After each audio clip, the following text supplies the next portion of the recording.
Finally. All right. Well, there we go. I get this done real quick.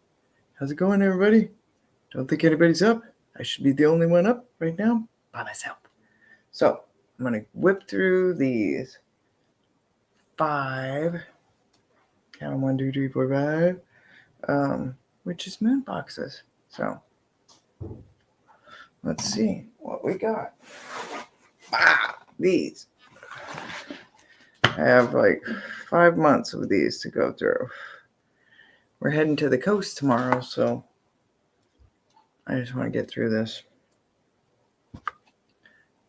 before it's too late. And today, well, it's about another half an hour left of today, technically. Hey, Amy. Another half an hour left, technically, of today, so I get. I'm going to go through these. And it's my anniversary. Hi, Irma. How you doing? It's ladies' night again. Woo woo. You guys want to join me or you want to hang out and chat? What you up to? I'm just going to go through these. Hop in and open these. They're in no particular order either because they've been shuffled around in and out of the motorhome because I keep meaning to go through this and doing it and then never do it. So, that's always fun. But it's my anniversary of being diagnosed with leukemia today, 4 years ago. 4 years ago, I was diagnosed for my 4th and final time with leukemia. It took me 4 times before I would accept that that's what was going on. And that's when all my chemo and everything in Portland began. Like that whole planning of all of that. So I have survived. So once I make it past 5 years, that's really the big celebration because the thing with the type of leukemia I have, AML, which is AML. I have AML and CMML, 2 different types of leukemia. And with that, the relapse is over 80% within the first 5 years. That's why they still have to check my blood every 3 months and everything and all of that. So that's why I was been hoping to go on to every 6 months, but my blood work's been a little bit off. So hopefully it'll settle back down and I will go to 6 months and we'll be out of there. So that's my big hope. That's what I'm hoping. So that's today. Was today 3/22. Yeah, my first official anniversary was when we were in Fiji, and I really was so out of it. My husband carried me into the hospital, and I only had 2 hemoglobins of oxygen left in my bloodstream. I was like 97 pounds, just light as a feather. There was nothing. Like I was just skin and bones. It was pretty grody and green, really green. But it's scary. But here we are. Look at us now. So it's a good day. It's a really good day. I'm a happy girl. Let me see here.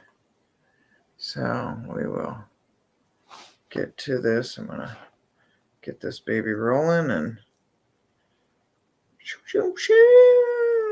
we'll get to opening up. Yeah, I'm excited. So today marks 4 years.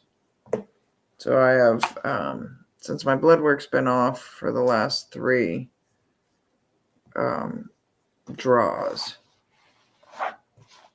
which is some time because I get it drawn every 3 months. So the past 3 draws, it's been consistently off. So this next draw will determine a lot. if it settles down, then hopefully I can go to get only every 6 months. So that'll be 2 more draws before I'm like once a year and then free to fly. But that's the hope. So that's where I'm trying to get. And that's what I keep focusing on. That's what I'm laser focused on. Getting clear for... So my next blood work will be after I get back from Vegas. So my girls and I were all going to Vegas before my blood work, so I can have good, positive, fun times with them. And we got our 35th class reunion. Old geezers reunion. We're going. Us old geezers, we're going to party down. I don't party, but you know, it'll be fun. But here's this. This is a subscription box. They have a few different ones. If you look into them, there's a bunch of different sizes. You can get, one subscription. You can get past subscription boxes if they're available. You can get, they have different types. So you take this little, they have this questionnaire you fill out, and it determines what will be in your witch's moon, pretty much. And it's very personalized towards you. It's standard monthly things that they're shipping, but so we'll just open this up. The presentation on this is really neat. There's all these different symbols on it. Now this box, it doesn't come like this. It comes in another box that's just plain. It doesn't have any labeling on it.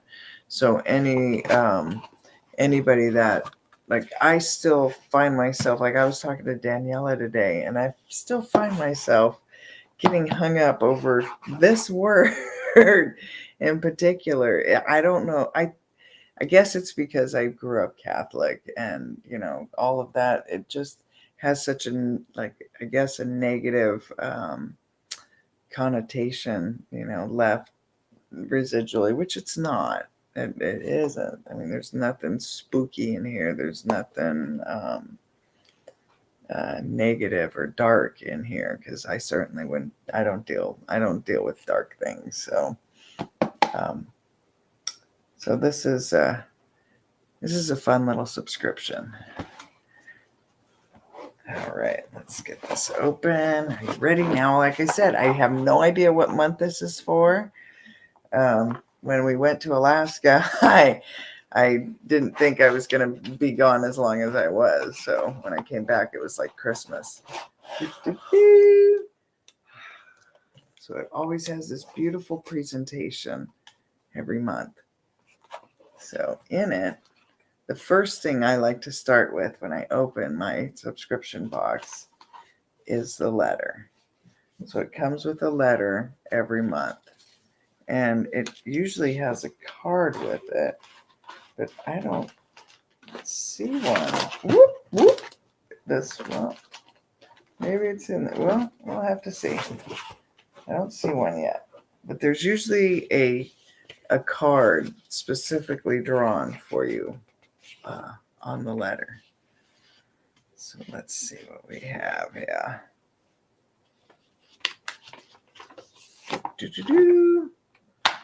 A witch's brew.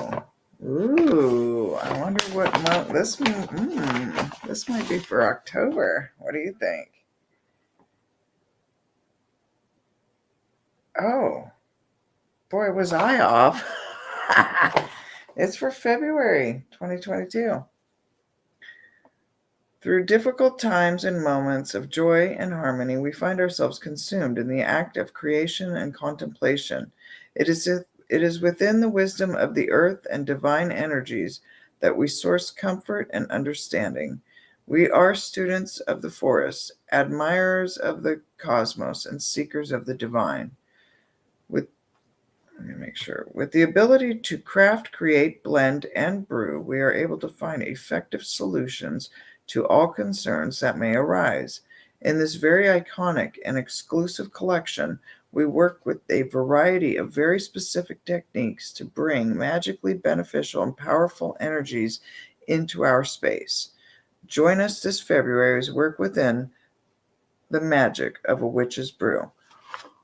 Oh, so this came while we were out on our anniversary. So this is a recent one.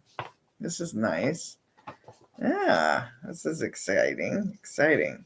So let's just, I usually like to, I go through this like I want to read what's in here, but then I like to pick what's out and then go back and read. So I don't want to read this and then see what's actually in the box. I like to pick it out first. So we can do it either way, but let's try the pick first. So first thing we grabbed is, ooh. Oh, it smells wonderful. It's got like a floral scent. Oh, it's a candle. So they send every month. Ooh, yep. Look at that. And so the month of February is symbolic. And of course, love. So it's got all the rose petals. I don't know if you can see that, but it's a hand rolled beeswax candle.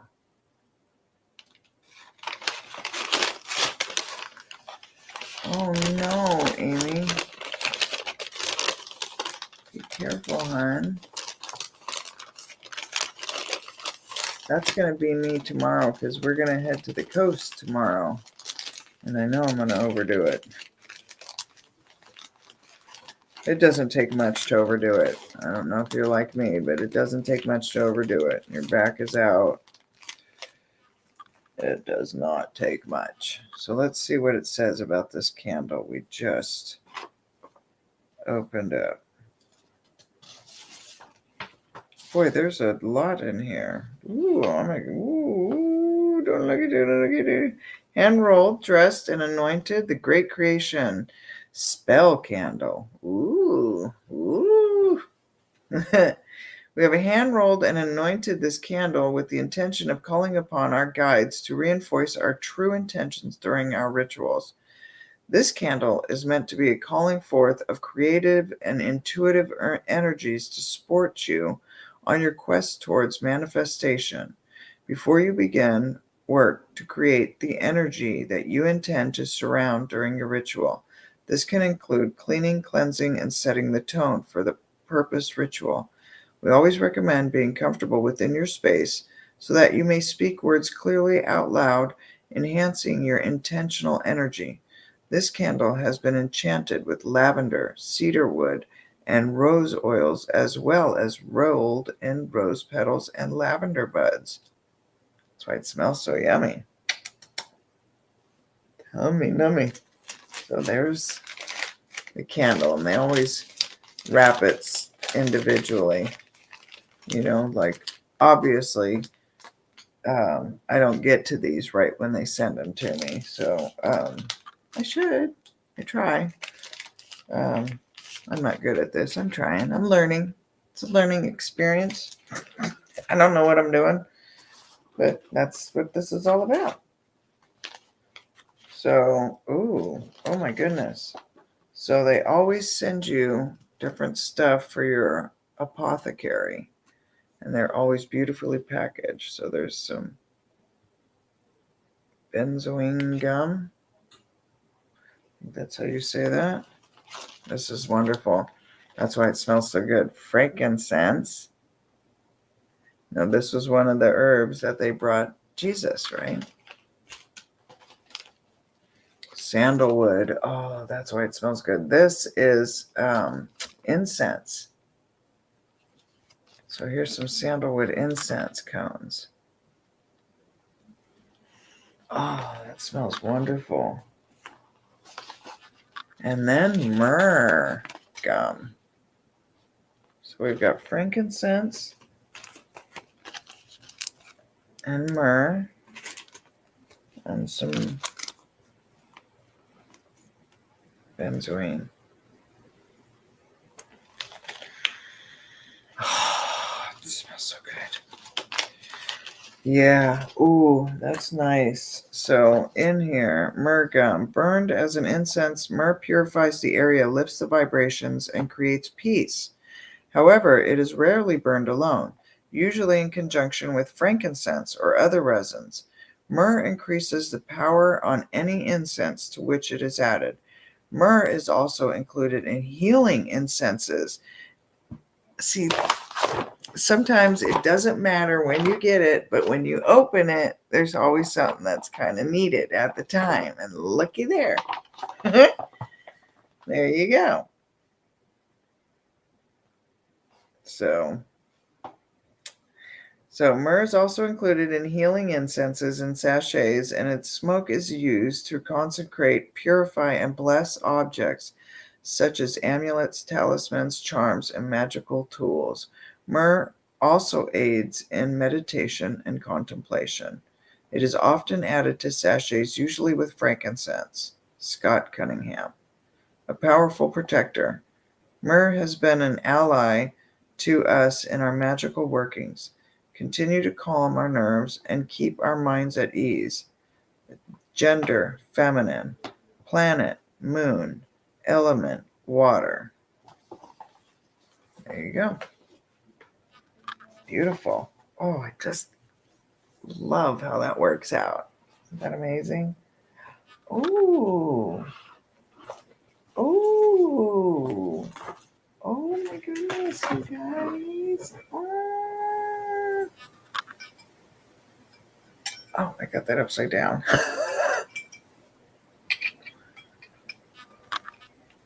Can you see? Oh.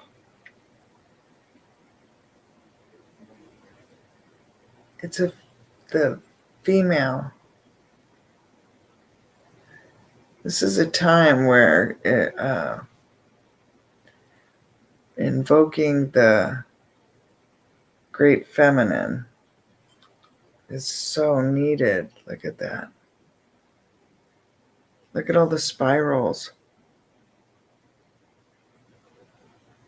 The base is really, so it's a bunch of little pieces, I think. This is all one piece, but these are a couple pieces here. There you go. That's really nice. They always have some really quality products in here. You know, it's under $30. This box every month is under $30. And for under $30, this is, I mean, what you get far exceeds what you pay for it. The quality is just, and it's nice, and it's not cheap. You know, it's good quality stuff. Wow, that is amazing. So here's the front.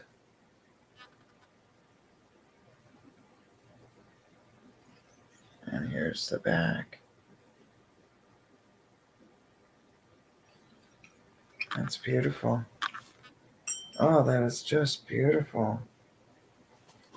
Oh, me likey lots. Yeah, it's an incense burner. So we've got this sandalwood that came with it. So when they send when they send you different things, like when it's a stick, usually they'll send like sticks, but this time they sent some cones. And so they sent the incense burner with the cones, which is nice. That.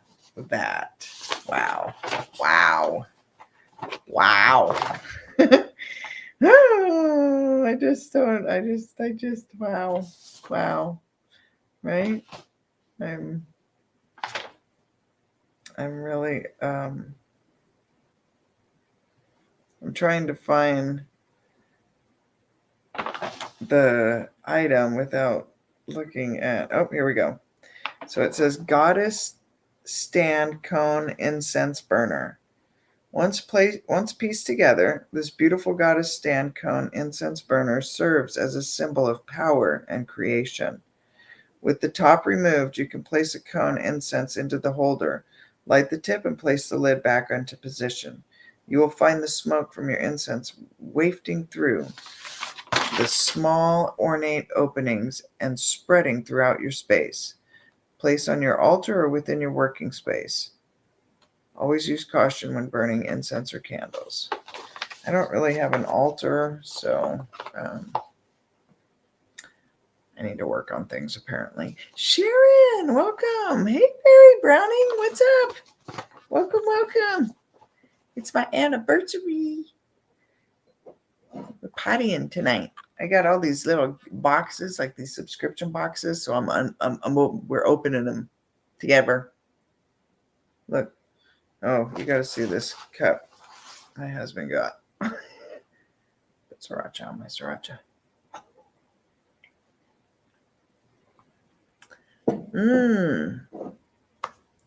Well, I hope your appointment goes well, Sharon Guy. And yes, I hope Seven Pearls and everybody in that tornado storm warnings in that whole path need to, send her your prayers and all your good energy and vibes and all that good stuff. All that loves. Thank you, Sharon. Thank you. We're doing it. One more time around the sun. Right? We did it. Leukemia is picking on the wrong person. Or maybe the right one, right? Depends on how you look at it. Oh, I found our card. Here it is. Oh, you guys are going to love this. So here's the back. The artwork is usually beautiful on all these oracle cards, or they usually send either an oracle card or a tarot card that they draw for you specifically. So no one's is the same in each package. So with it, I will have to, oh my goodness. Wellsy. So we got, renewal. Regeneration begins with decay. How amazing is that? You see that?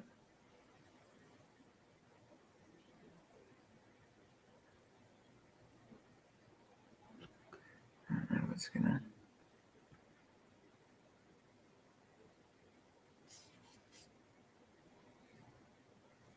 Oh, it's beautiful. Thank you, Sharon. Yep, this is the first box, Irma. Yep, this is the first box. Hopefully, I get my blood work done in the middle, well, here in a few weeks. So I'm going to Vegas the 6th through the 12th with my girls. Irma, you're in Anchorage. If you graduated from Diamond,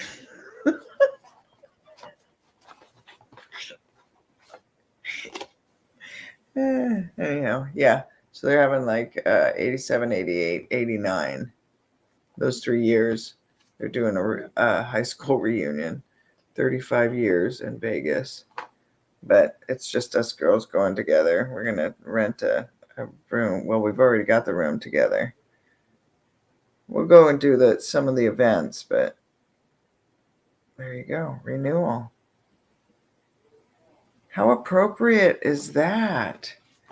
Renewal. Regeneration begins with decay. How fitting is that? I mean, seriously, for me, there's a lot of people that are dealing with this right now. It's a really powerful. That's a really powerful card. Number 27. So let's see what deck it's from, because usually they will include at least which deck they pulled it from. So, personalized oracle reading. We have meditated and select a card from the Lantern Oracle deck by Angelina Mirabito. I hope I said that correctly. illustrated by Yule Oil, to place inside your box. This card and the symbology that it holds was meant for you. Take the time to reflect on the wisdom that it holds. Let it resonate with you and speak to the pressing realities in your world. So there you go. Renewal. Thank you, Sharon. Ooh. That means it's midnight on the dot. On the West Coast. You still got an hour to go, huh, Irma? Lucky. There we go. I love it. Oh, there's so much. There's so much about this. See that walking stick? There's one on the way. Mr. Claude Knoll has custom made a walking stick, and it's on its way here right now. So I'm really excited about that. Such a sweetie. So here we go. All right. So here is some of the prayers. This is a prayer.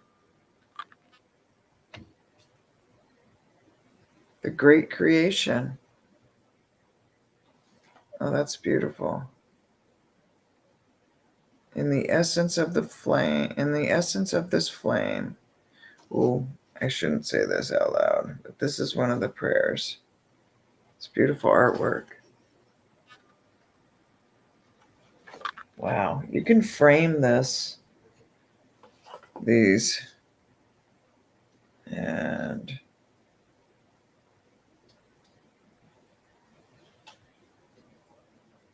oh, there's a lot of these in here this month. Oh my goodness. Okay. Okay. All right. Here we go. You can see so the first one is Purification. I cleanse myself of all energies not of my making. I transmute these energies to their purest and most beneficial forms. How awesome is that? Isn't that beautiful? Holding a sage bundle, I believe. Bodies are cleansed by water. The mind is purified by truth. Horace Mann. Horace Mann. Oh, I use Horace Mann insurance. Oh, I love that. So there's all of the symbols: element, water, purity. Oh, look at that.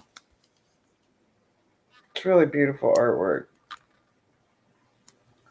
And it goes into great detail. Colors, metals, stones, talismans, and curios, botanicals, recipes and brews, animals, magical beings, practice, magical beings. Oh, I don't even know what half of these things are, or even how to even say them. But wow, there's a whole list. Wow. And then practice. Purification begins in the desire to better oneself, whether it is the practice of hygiene, spring cleansing, deconstructing old thought patterns, or unhealthy behaviors, etc. It is always a good time to reassess any or all states of being, body, mind, and living space. There you go. See, it's kind of hard to read. It's in that beautiful script. It's gorgeous. Wow. So there's Purification. Next, we can all use this. Serenity. Isn't that beautiful? Can you see the artwork? So there's a sigil for Serenity.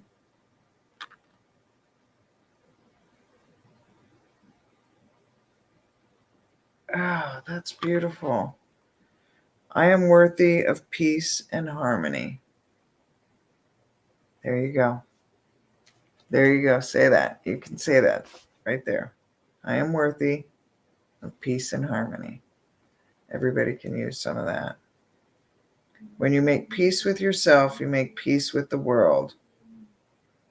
Maha Gasanamba. Please forgive me. I am not sure how to say that, but there you go. Oh, it's gorgeous. Oh, that's so pretty. Elements, celestial influence, weekdays, colors, metals, stones, talismans and curios, botanicals, recipes and brews, animals. Oh, butterfly, deer, dove, hummingbird. Oh. And magical beings. Concordia, Irene,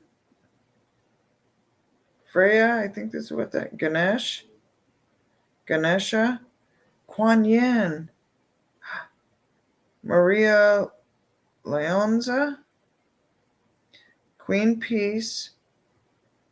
Peace, sorry, excuse me, Shakti Tanatara, Tranquilitas, Virgin Mother,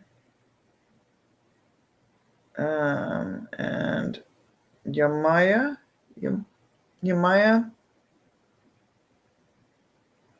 and I cannot read this last one. Wow, that's awesome though. Practice. Serenity begins with acceptance of the imperfect. It is a state of relinquishing control and mindfully living life anyway. Oh, I love it. We could all use some of that, right? We can all use some of that. Let me see. There we go. There you go. Soak any of that in that speaks to you. There you go. Download whatever works. All right. Oh my goodness, 2 a.m. Okay, Sharon, good night. She's probably well asleep by now. Sweet thing. Oh, people are so awesome. Tubers and footers are so awesome. Okay. Psychism. Ooh. That's intuition stuff. Look at that. Look at her hair. Awesome.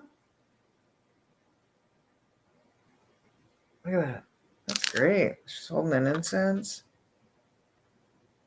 Okay, my intuition guides me to greater truths. I love that. Oh, there's the sigil for it. Intuition is a spiritual facility and does not explain, but simply points the way. Florence Scovel Shen. Oh. I know I said her middle name wrong. There we go. Look at that. That's beautiful.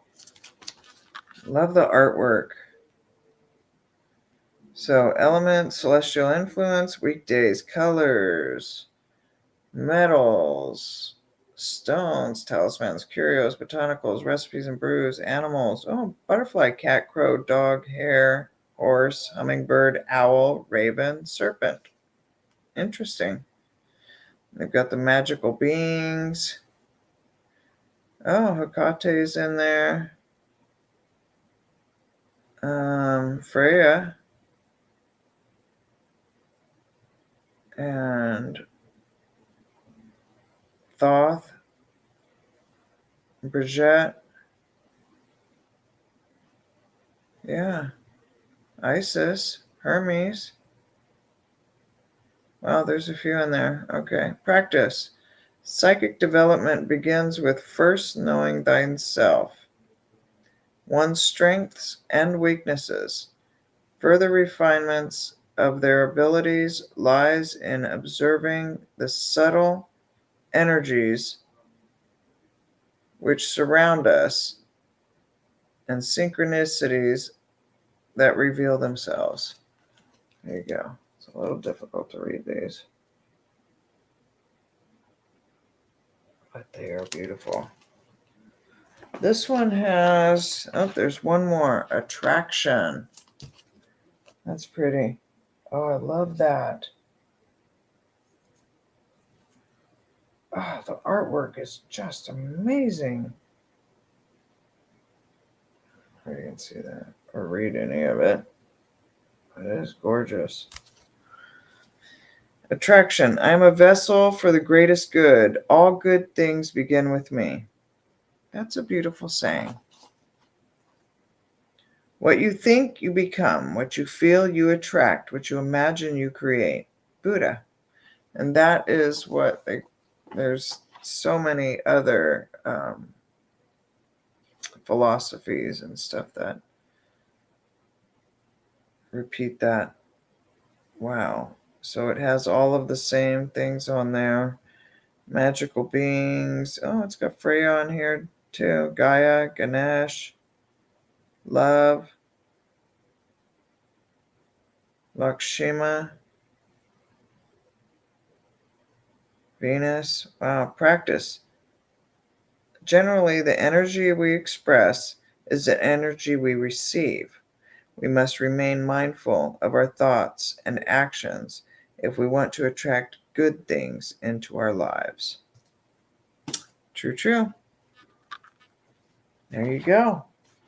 So that is beautiful. Ooh, so here is the salt. Oh, it's beautiful package. Speak to me. Every month you get a new bath salt. Oh, ooh.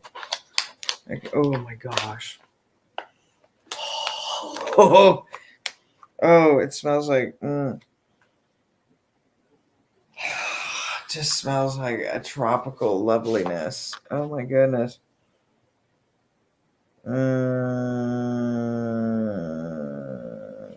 This Speak to Me sacred salt was created with the intention of enhancing your perception and ability to receive signs and understand nudges. We recommend using this sacred salt before you begin to create new blends or start a creative project. As we soak in these ingredients, allow them to pull you towards the earth, as if the roots of the wise have captured you and are wrapping you with a warm embrace. We have enchanted this sacred salt with rose, rosemary, green tea, and cedarwood oils, as well as basil, jasmine, rose, rosemary, white tea, and elderflower herbs.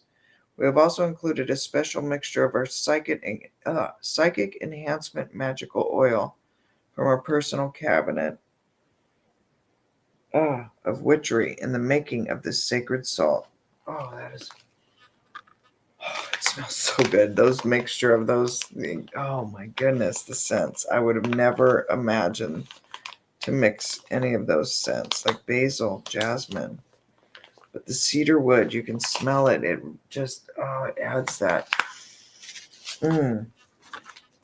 warmness. Oh, it just smells amazing. So the base of, okay. Oh, and there's some,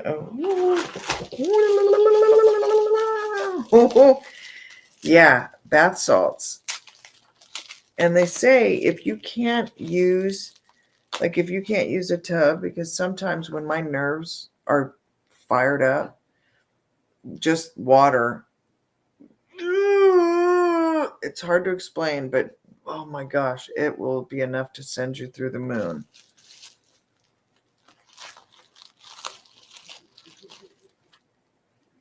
Ostara.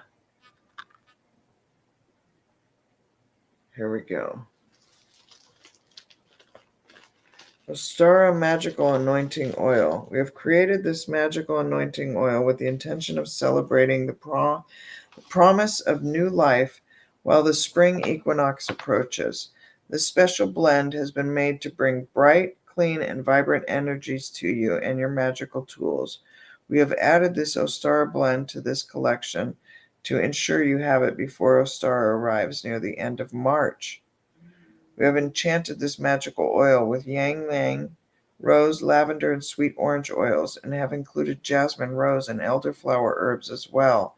Inside your oil, you will find a quartz said to personify oneness within your aura. We have also included a special mixture of our spring new life magical oil from our personal cabinet of witchery into the mixture of this oil. The base of this oil is sunflower oil. Some might be more sensitive to others when in contact with the skin. External use only. Yep, it's a bath salt, Irma. Oh, man. Oh, here, smell. I wish we had smell-o-vision. Oh, my goodness. Oh, that is wonderful. I don't know if you can see into it. Oh, that's a wonderful smelling oil. Wow.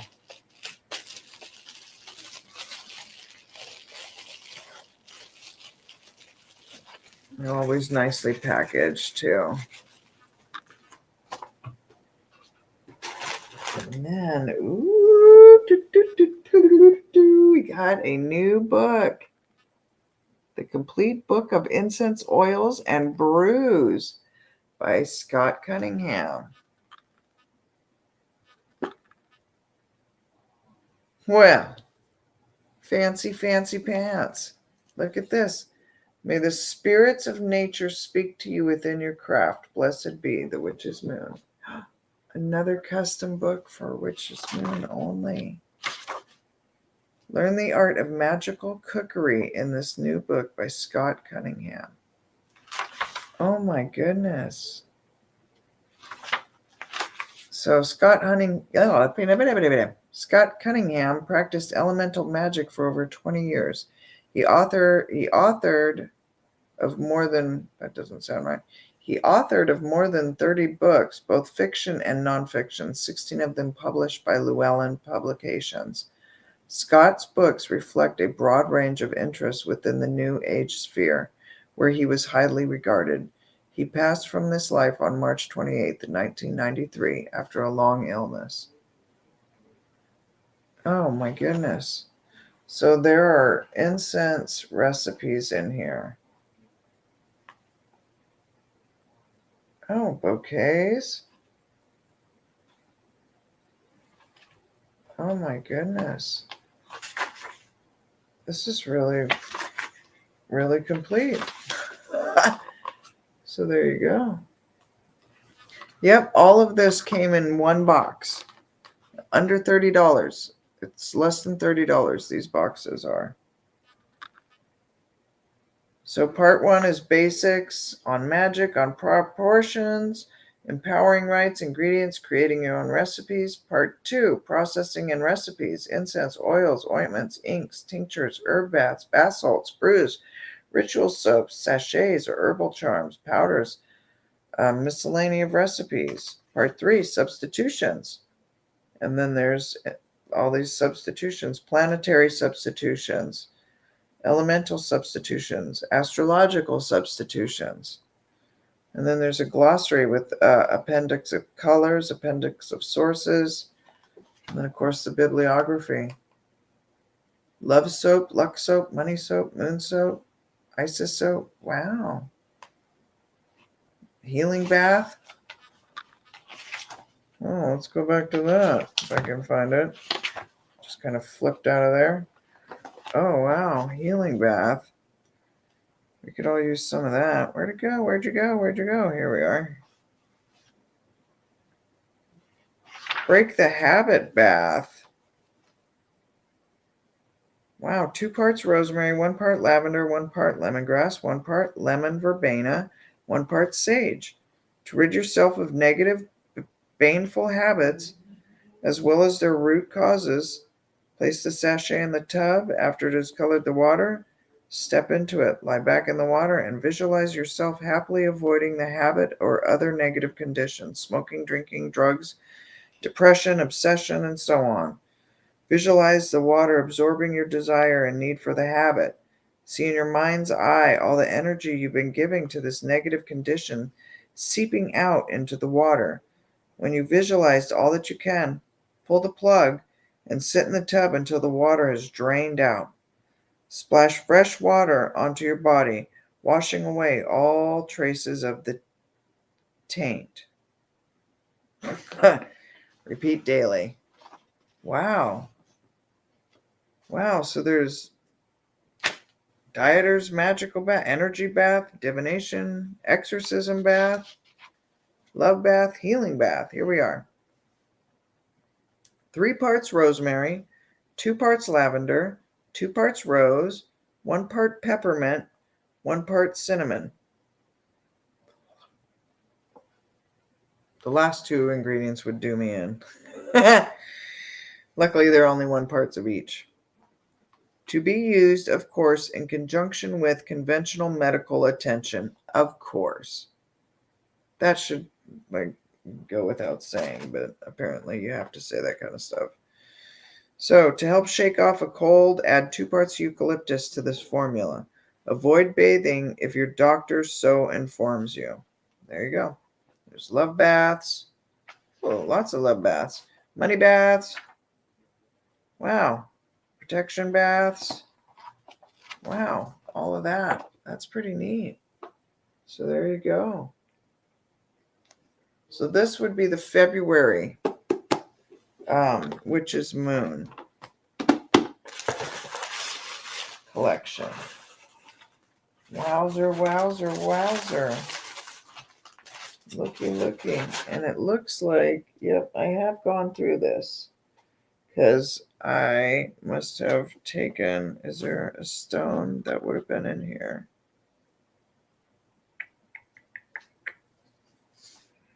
Because,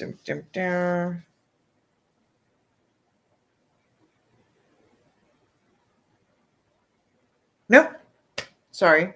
That's what the little pieces came in of her. So all of this, that was the end of that box. So that was February's box. That's what the book was wrapped in. And it comes with that. So if you're doing, like a fire or something, that makes great fire starter too. We did that on the beach with one of my other boxes that uses the same stuff. So that is a beautiful thing. So they give you all of the instructions, details, and then 1 blank piece of parchment paper for you to write your intentions on it, and then do as you will. But wowzer, another fantastic. So yeah, exclusive hardcover, the complete book of incense, oils, and brews by Scott Cunningham. This complete book of incense, oils, and brews was created exclusively for the Witch's Moon, making these very limited books the only custom hardcover version ever to be created. A gold ribbon bookmarker also has been included within the binding of this book to help you save needed information for future reference. Upon opening the book, the very first page, you will see a message that we have had included to reflect our very intention. The author of this wonderful reference book is Scott Cunningham.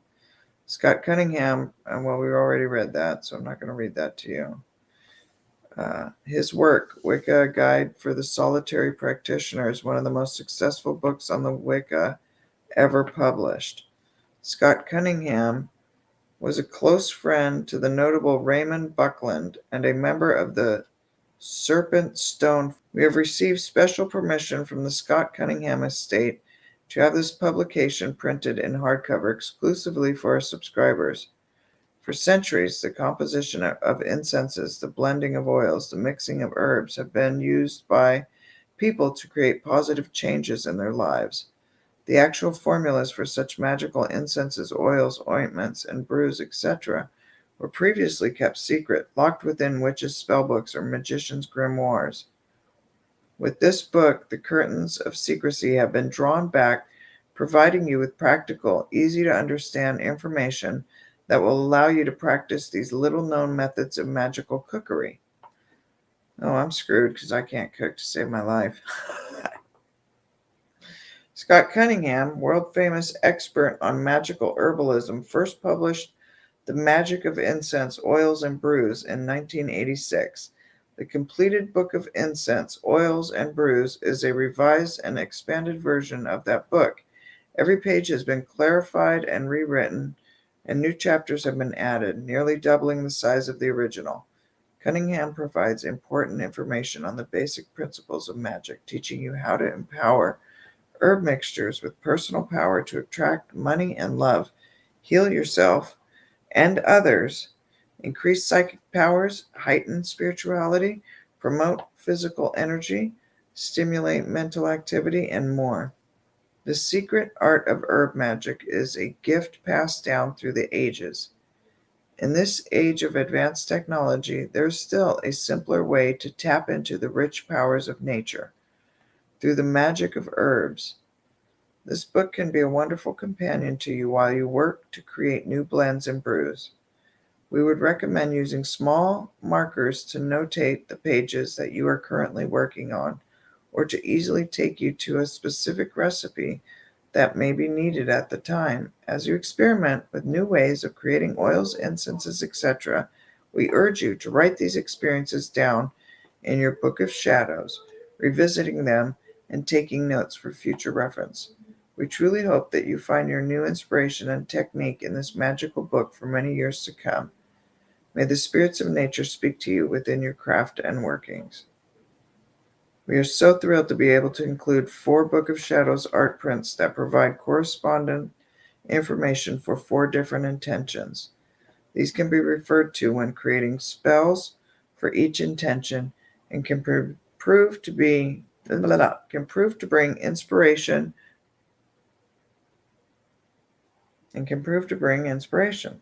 Below you will find just a small amount of information that is found within these prints.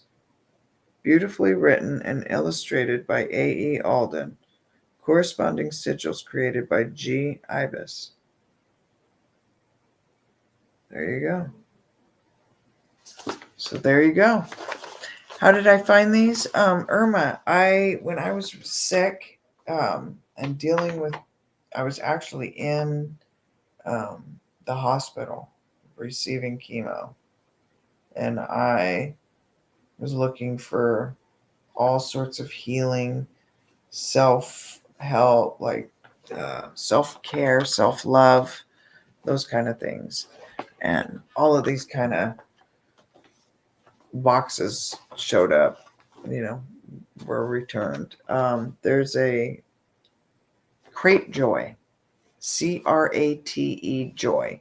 I'll write that in the comments here. Is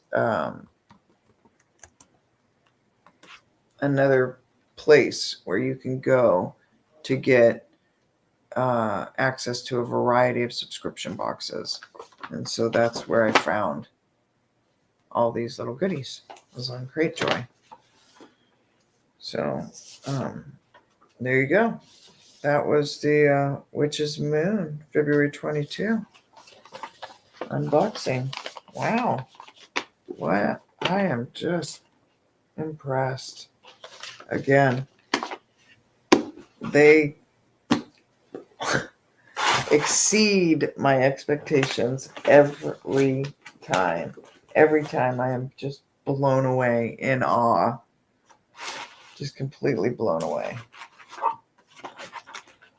What an amazing collection this was. I'm going to try and put it together here so you can see it. Oh, I can't forget little misses. And there's Shiblee. There's Shiblee. Okay. So let's see if I can do this. It's like a birthday cake. Let's see if I can do it without dropping it. There you go. February.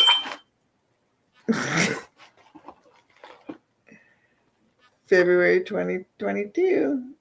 The Witch's Moon. it's still, like I said, I still have a lot of hang-ups with even the word witch, so I've still got a lot of work to do before I can ever get to any point of comfort, with knowing how to do all that. Okay, that's put that over there. Okay. Whew. All right, that one was pretty hefty. Hopefully this next one won't take that long. So here's 2. So hopefully everybody's sleeping besides us crazy girls. And you will be seeing this tomorrow or today. Well, it is technically today. It's 12:30. It's almost, well, Irma, you're still in yesterday. Okay, here we go. Let's see which month we get.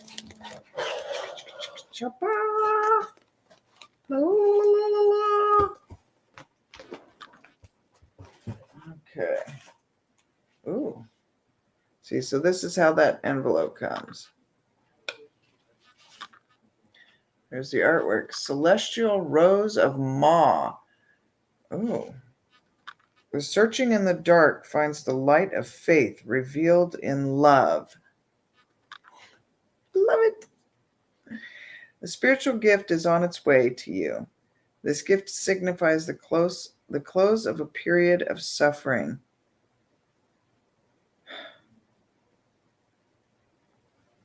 A time of new opportunity is opening as a flourishing and thriving release of your unique soul fragrance into the world. Let the past go and become fully available to the present moment, for this is a gift worth having.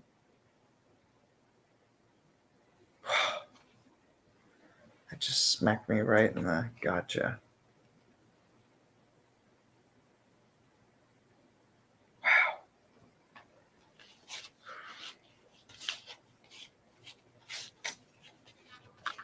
Wow. That really hit me hard.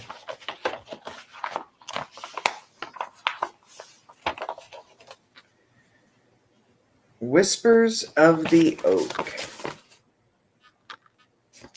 See, so every month, again, they come with the items and the single parchment. Oh, this one is telling me about some changes. Okay, that's for subscriber stuff. Nothing for this. Ooh, so here's the monthly prayer. The Resolute Spirit. Oh, that's awesome. Oh, sounds what I need. Okay, so we've got 2 pieces of artwork here. Spirit of the Oak. Oh.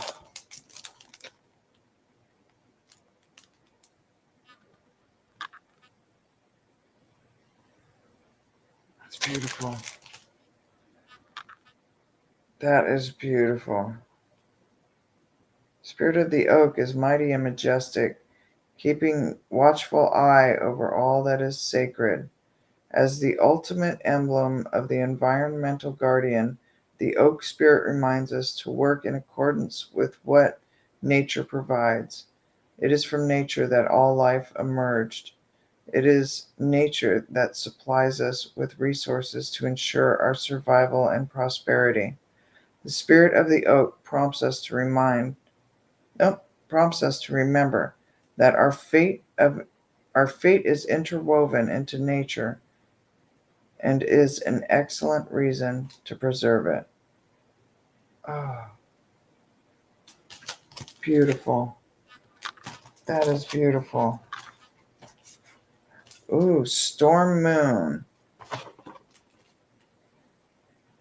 Oh, this is January 2022. Storm Moon. This says February Esbat and Full Moon. Look at that.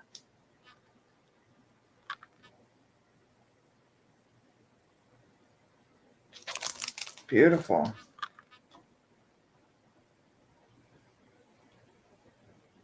The storm moon marks the time when we emerge from hibernation, making plans and preparing for the future year. This full moon represents surfacing energies, resurrection, reanimation, renewal, and revelation. It is an excellent time for divining winter's end and the coming of spring. The storm moon is an important time for purification. It is a time of awakening, to reassess one's life in a new light.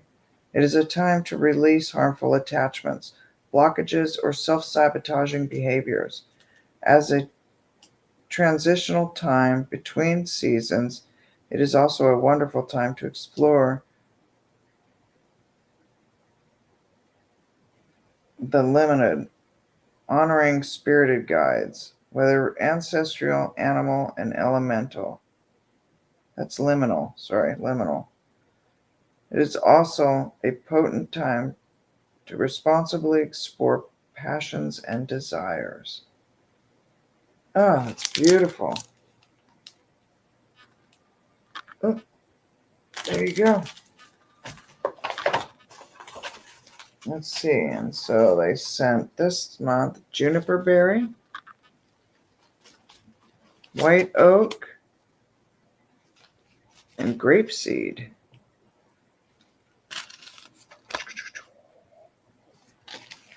Wow. Okay. Yeah. So we'll just pull these out and then we'll look at this. So new beginnings. Here's the salt for this. New beginnings. Nice. It's got. Oh, I don't know if you. I don't want to spill this on my. But there you go. Can you see? It's beautiful. It's just got all that natural petals and everything in there. Smells amazing. So yum. Numma numma numma. Okay, and ooh, here's the candle, and it is bright. That looks yellow, but it's a bright green. It's like a spring green. Very green. Ooh, that's gonna be nice. Okay. Oh, our incense. There you go, the incense. Hey there. How are you doing? Hey there. How are you doing? Welcome. What time is it where you're at? It's 12:30 here. Thank you. It's 11:30 in Alaska where Irma's at. Oh, wow. Look at that raw stone.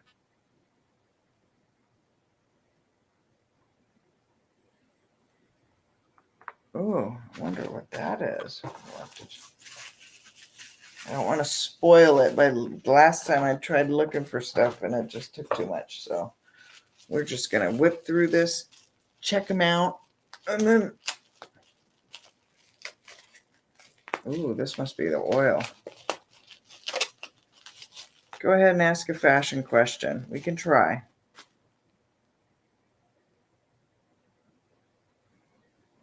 Embolic. Is that what that is? Oh, there's the oil. Ooh. Sure, ask away. We'll try to answer it for you. Embolic, yep, embolic. Oh, wow. Which is February 2nd. Embolic is on February 2nd. Oh, look, I want you to smell.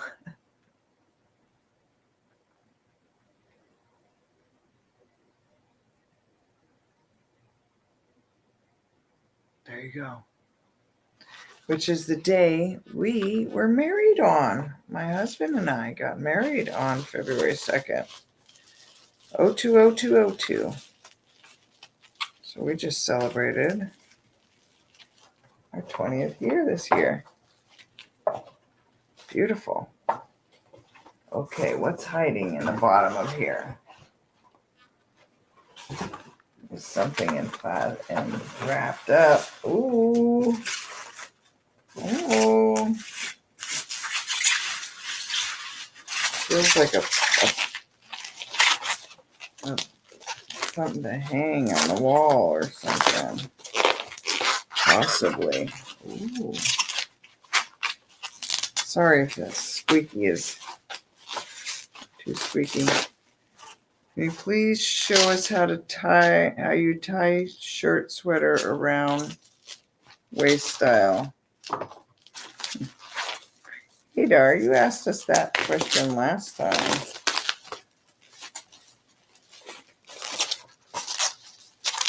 Hey there.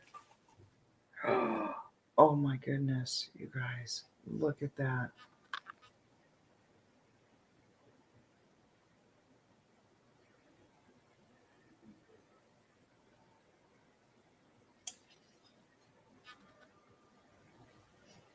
Oh, wow, it's beautiful. Oh my goodness, that is beautiful. It's like those eyes are looking right at you, huh? I don't know if you can see that.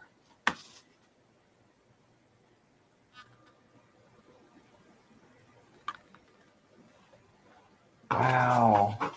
Oh, I love this. Okay, so let's see what the letter says.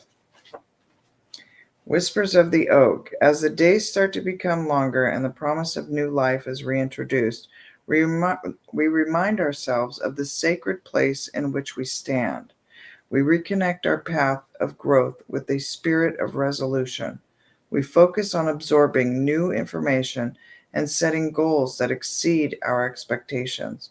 We celebrate the blessings that are and the blessings that are yet to come. As the months of light green, as the months of light greet us again. In this very special and limited collection, we take guidance from the whispers of the oak while we introduce new intentions into our surroundings. May these months ahead bring light and favor to our path.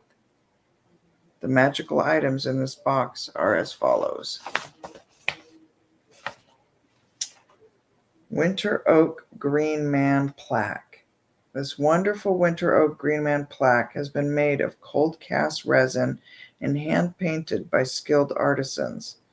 Covered with flourishing leaves and berries, this representation of the Green Man is a great addition to your Yule and symbolic altar.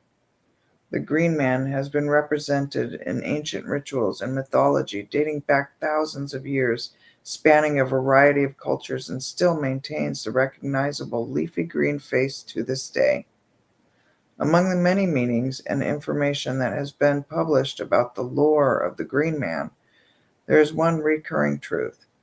The Green Man represents our intimate connection with the seasonal cycle of each year, resonating with the deep wisdom of continual death and rebirth. It is within these teachings that we find new hope and guidance, knowing that our lives are not meant to be lived stagnantly, but brimming with new energies and renewed inspiration. The Green Man becomes alive with the coming of spring, watching over the growing nature and sprouting leaves, guarding over the forests until the winter captures him once again. Even through the cold winter months, the spirit of the Green Man is strongly felt, full of life and beautiful meaning. The representation of both man and nature, seamlessly combined, resonates so intimately with our practices and rituals. Both of these qualities rely on one another for survival and growth. It is so important to remember our responsibilities and devotion to this sacred bond as we work with the natural energies to enhance all aspects of our lives. As we work with the element of earth through each season, we focus on the spiritual cycle of letting go and gaining during the waning and waxing of each year. These practices are even represented down to each day as the sun rises in the morning, eventually falling in the evening. This specific representation of the Green Man brings energies of new growth and abundance into our sacred space. presenting himself during the time of year where we celebrate our victories with friends and family. We show our grateful spirit for the blessings that have showered upon us during these winter months.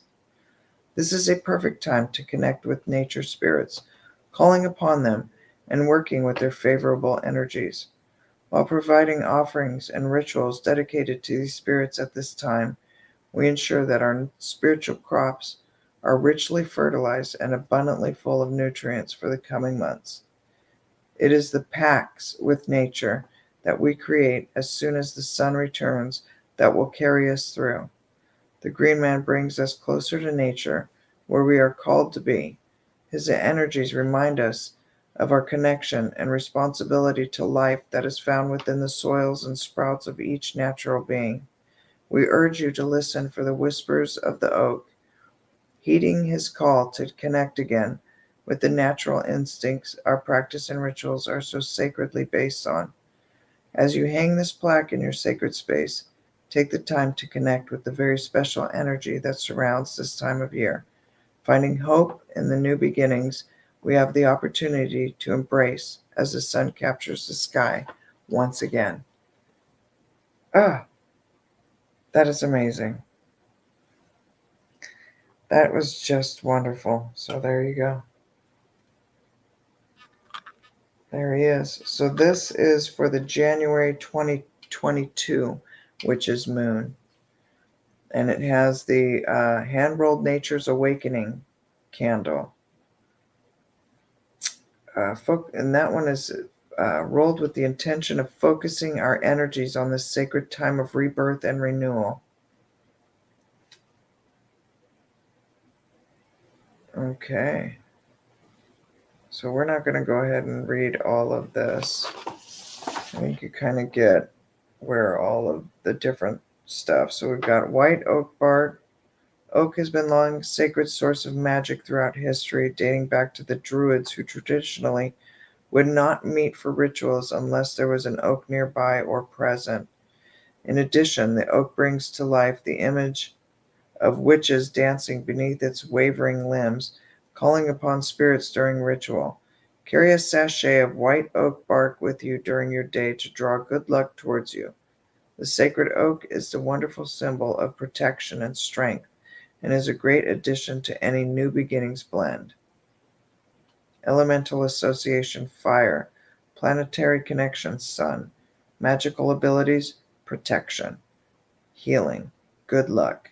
Ritual enhancement: external and ritual use. So there you go. Grapeseed, juniper berry, mystic forest ritual incense sticks. Oh, that is tourmaline. So there you have it. That's tourmaline.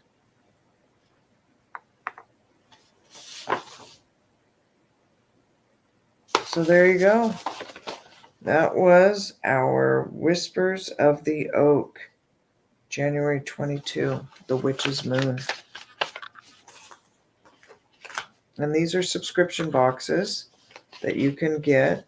Sometimes if they have excess, you can sometimes order some of these boxes, past boxes. But once you begin your monthly mailings, you too will begin on this little journey of enlightenment and learning and self-discovery and all that good stuff. So I got the hiccups. I'm trying to work on my little sacred space area. Like I said, I don't have an altar or anything. So I'm just going to set this in here as well as possible.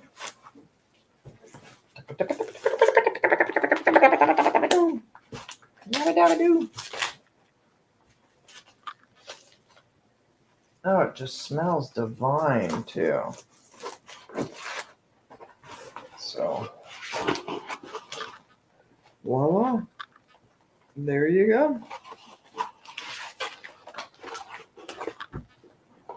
All right. See if we can get through this before I completely pass out. Wabamo! Number 3. Hey there. I can't really show you how to tie it around my waist because I'm sitting here. I would love to, but you take your arms, the sleeves part, like if you had a hoodie, you flip the hoodie forward, which would be towards your bum, and then you just take the sleeves and tie them around your waist. Well, bam. Okay, here we go.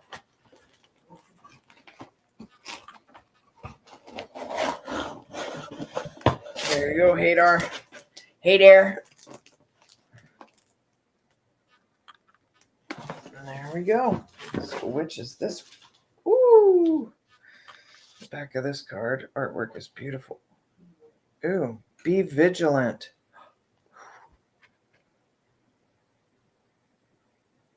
It's got a dragon holding a flame.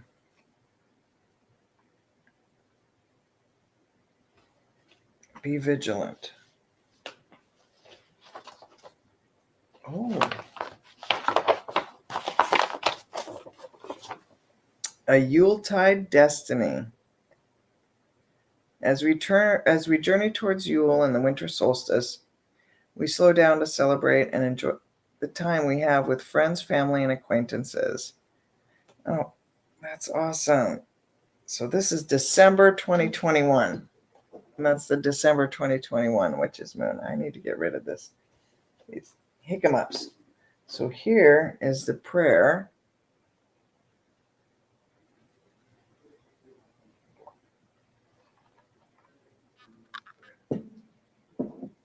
Remembered and reborn. That's beautiful. Remembered and reborn. That's absolutely beautiful.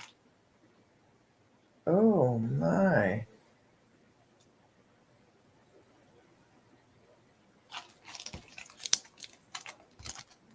Here we go.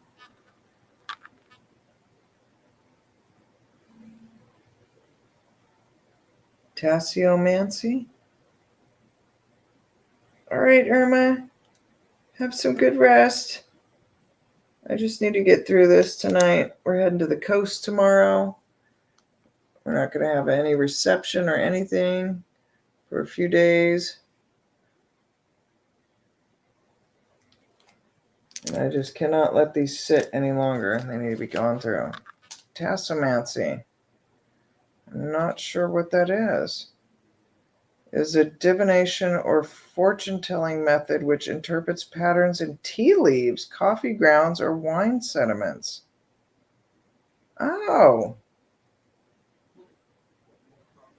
Wow. So it has all of this information, the different symbols, and then some more practicing personal readings. Oh, wow. That is amazing, or what? Oh, nice. And then a Yule blessing artwork. Let's see, can you see? There we go.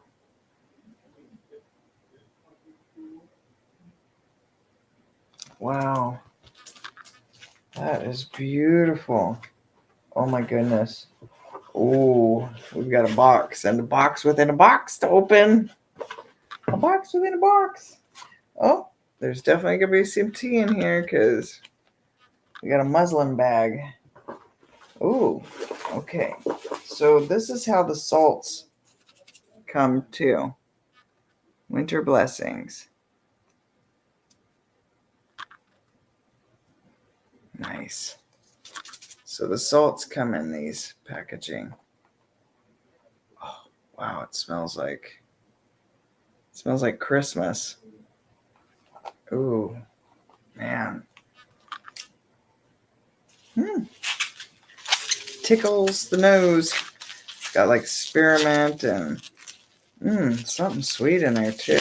It's like a, it's got all sorts of yumminess. Ooh, Yule. So you can see the anointing oil.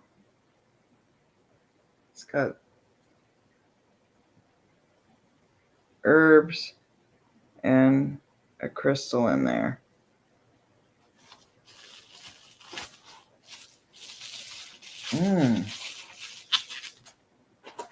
So this month came with,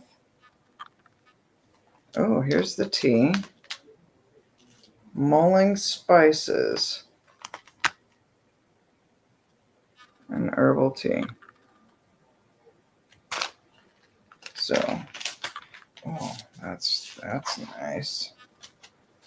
Sometimes because there's certain stuff I don't like mints and stuff, I'll give the teas away or make them for guests when they come over that like, the certain spices and stuff.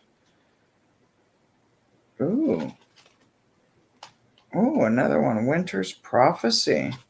Another tea. And then this is Golden Bough.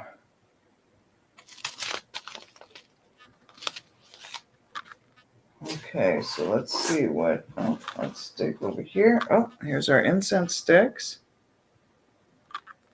So it's Yule cinnamon, probably. Yeah, it's got, yep. Very cinnamony. Ooh, this is another green candle. Green candles are good for bringing in that nature.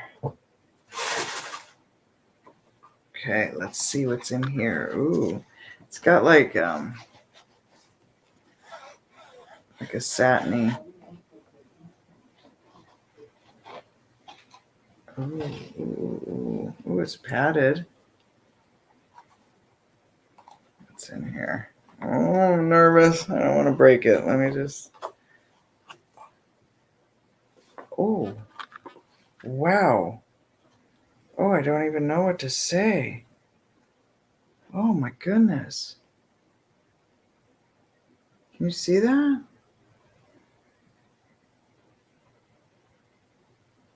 Oh my goodness. Wow. So it's a teacup with all the different astrological symbols.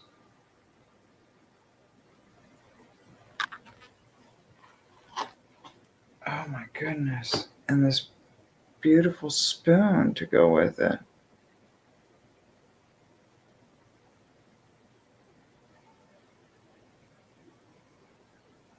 Wow. That is absolutely just, oh my goodness. Hey, every month, like I said, it blows my mind. Just, this is such high quality.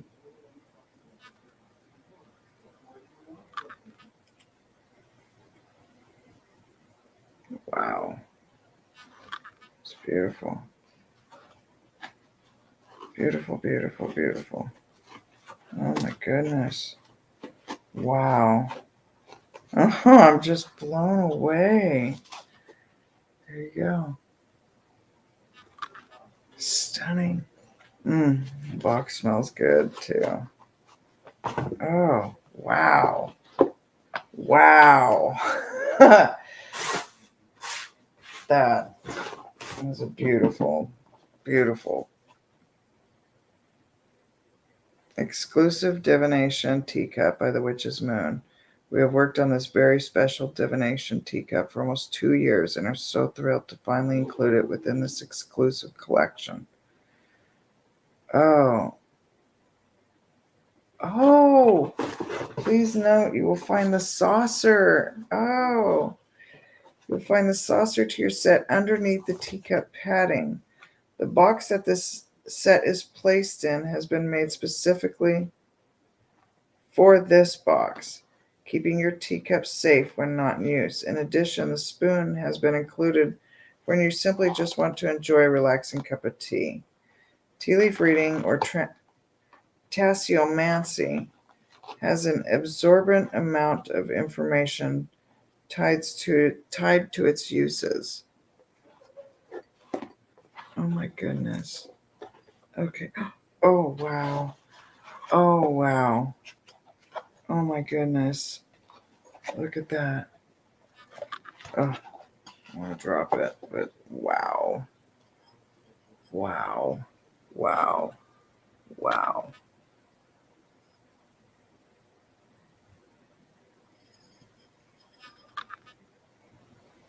My goodness. This is just such high quality. Wow. Oh my goodness. I don't know how to read tea leaves, so I guess I'm going to learn. um,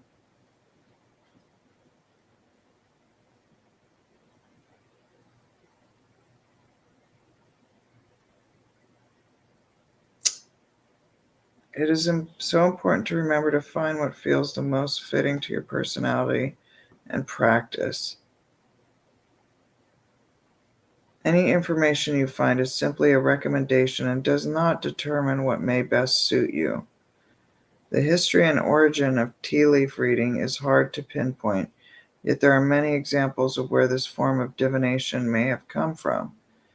In ancient Greece, wine sediments were thrown onto a bowl, also known as oikomancy, where the shapes, sizes, and positions of what remained could determine an assortment of predictions and insights. Tea has also been found deep within the cultures of Asia, where tea leaf reading has been speculated to have originated. Wow. Oh, there's a huge section of information. We truly hope that this divination teacup will be received as a gift of magic. May it become a companion during the cold winter nights and a gentle nudge on bright mornings of the light reborn. Oh, I'm just blown away. So the candle is a hand-rolled gratitude and growth candle with the intention of bringing calm and serene energies into your space. Oh, man. And the Yule Oil is created with the intention of bringing the energies of hope, renewal, and gratitude to your space. Oh, that is wonderful. So in it, it has anise, clove, pine, cedarwood, mistletoe as well, and a Lemurian quartz. And the Winter Blessings Ritual Sacred Salt. This very special sacred salt blend was created to bring you comfort and warmth during the season.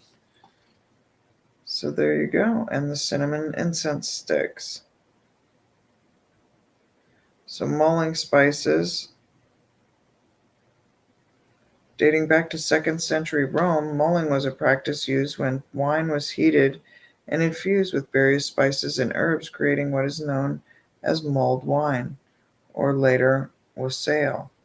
Especially popular in medieval England, mulling spices were used to bring flavor to a variety of ciders, beers, and beverages. This specific blend has been created with orange peel, allspice, cloves, and cinnamon. Included within your Yuletide cider or boil on stovetop to fill your home with a wonderful aroma.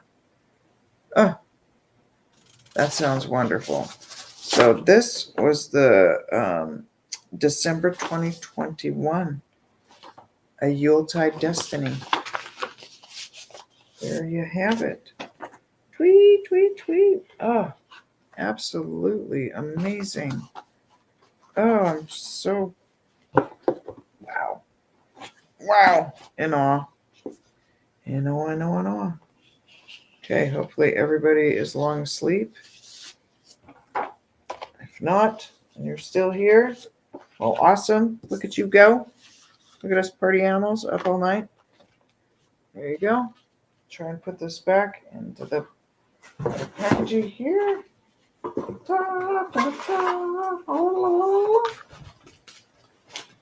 Wow, what an amazing gift. So this is a gift I give myself every month. You can send it to yourself. You can send it to someone else. You can do all sorts of things with it. And there you go. Voila. Shabamalama. All right. All right. 2 more to go. We should be able to whip through these really fast. Okay. I'm just gonna.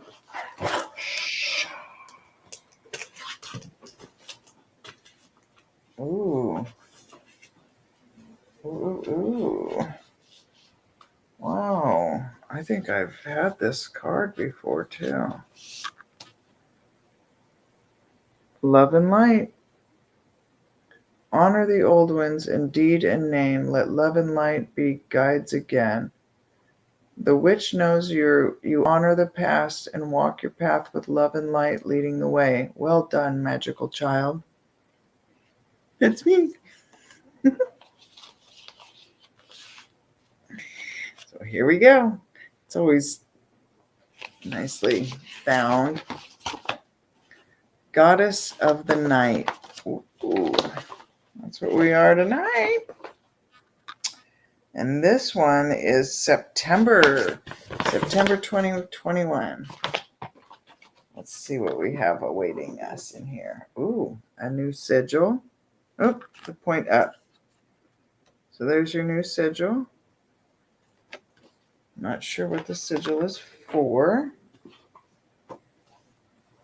Ooh, labradorite. Ooh, that is one of my favorite stones. It is absolutely gorgeous. So the artwork in this is just amazing. You could hang this stuff up. Oh my goodness. Next.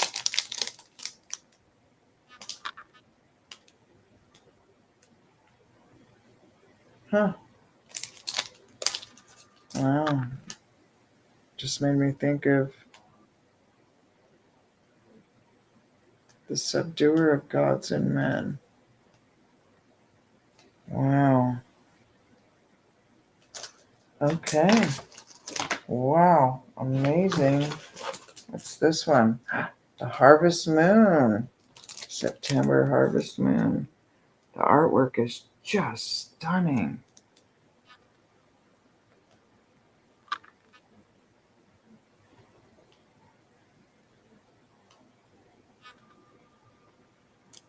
There you go. Goodness. Okay. Now we're getting into here. Wow, it's like a little present. Ta-da! Ooh, isn't that nicely done? Oh, it smells. Oh, it smells so good. Persephone. Ooh, this is gonna smell just divine. Ooh, it's got like a musk smell to it almost. Persephone. Ooh. That'll be good. Let's see what we have in here. Lady Elhorn, I think. That's what that says.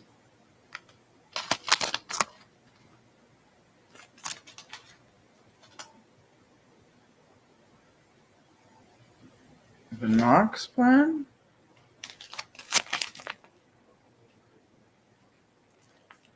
Look at that. And Nocturna. Ooh, this is another tea.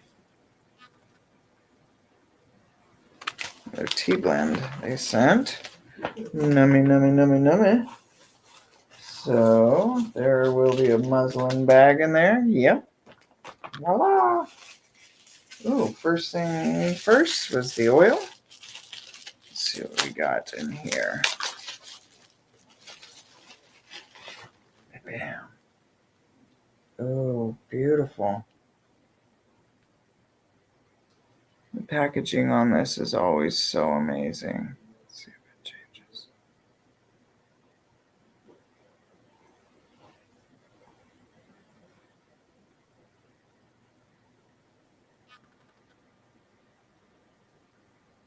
There you go. Next. You can see the herbs in there. And ooh, you can hear the crystal in there.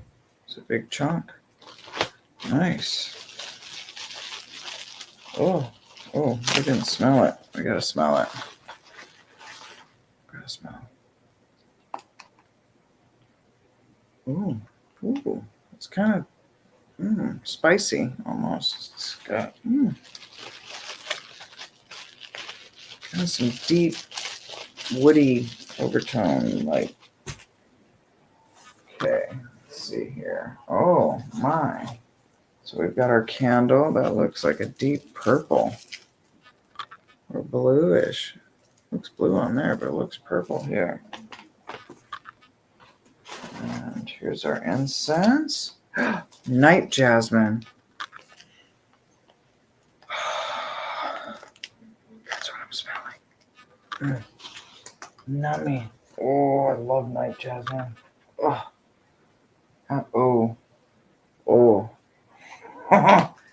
Yeah. Oh, I love this. Oh my goodness. There you go. There's that beautiful stone. Isn't it beautiful?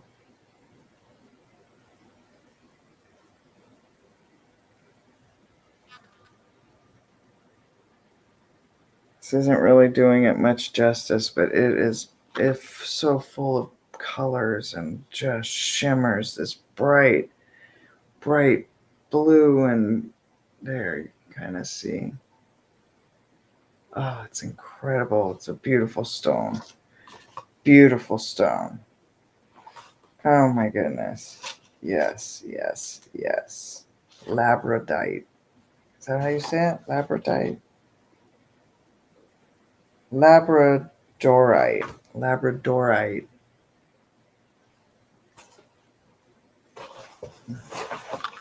Oh, okay.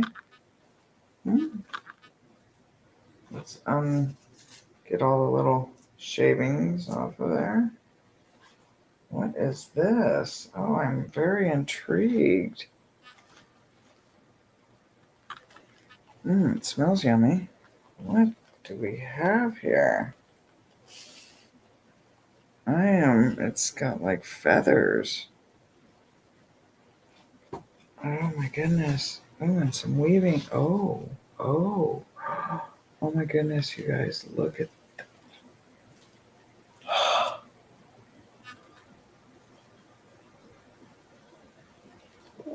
Wow. Oh my goodness.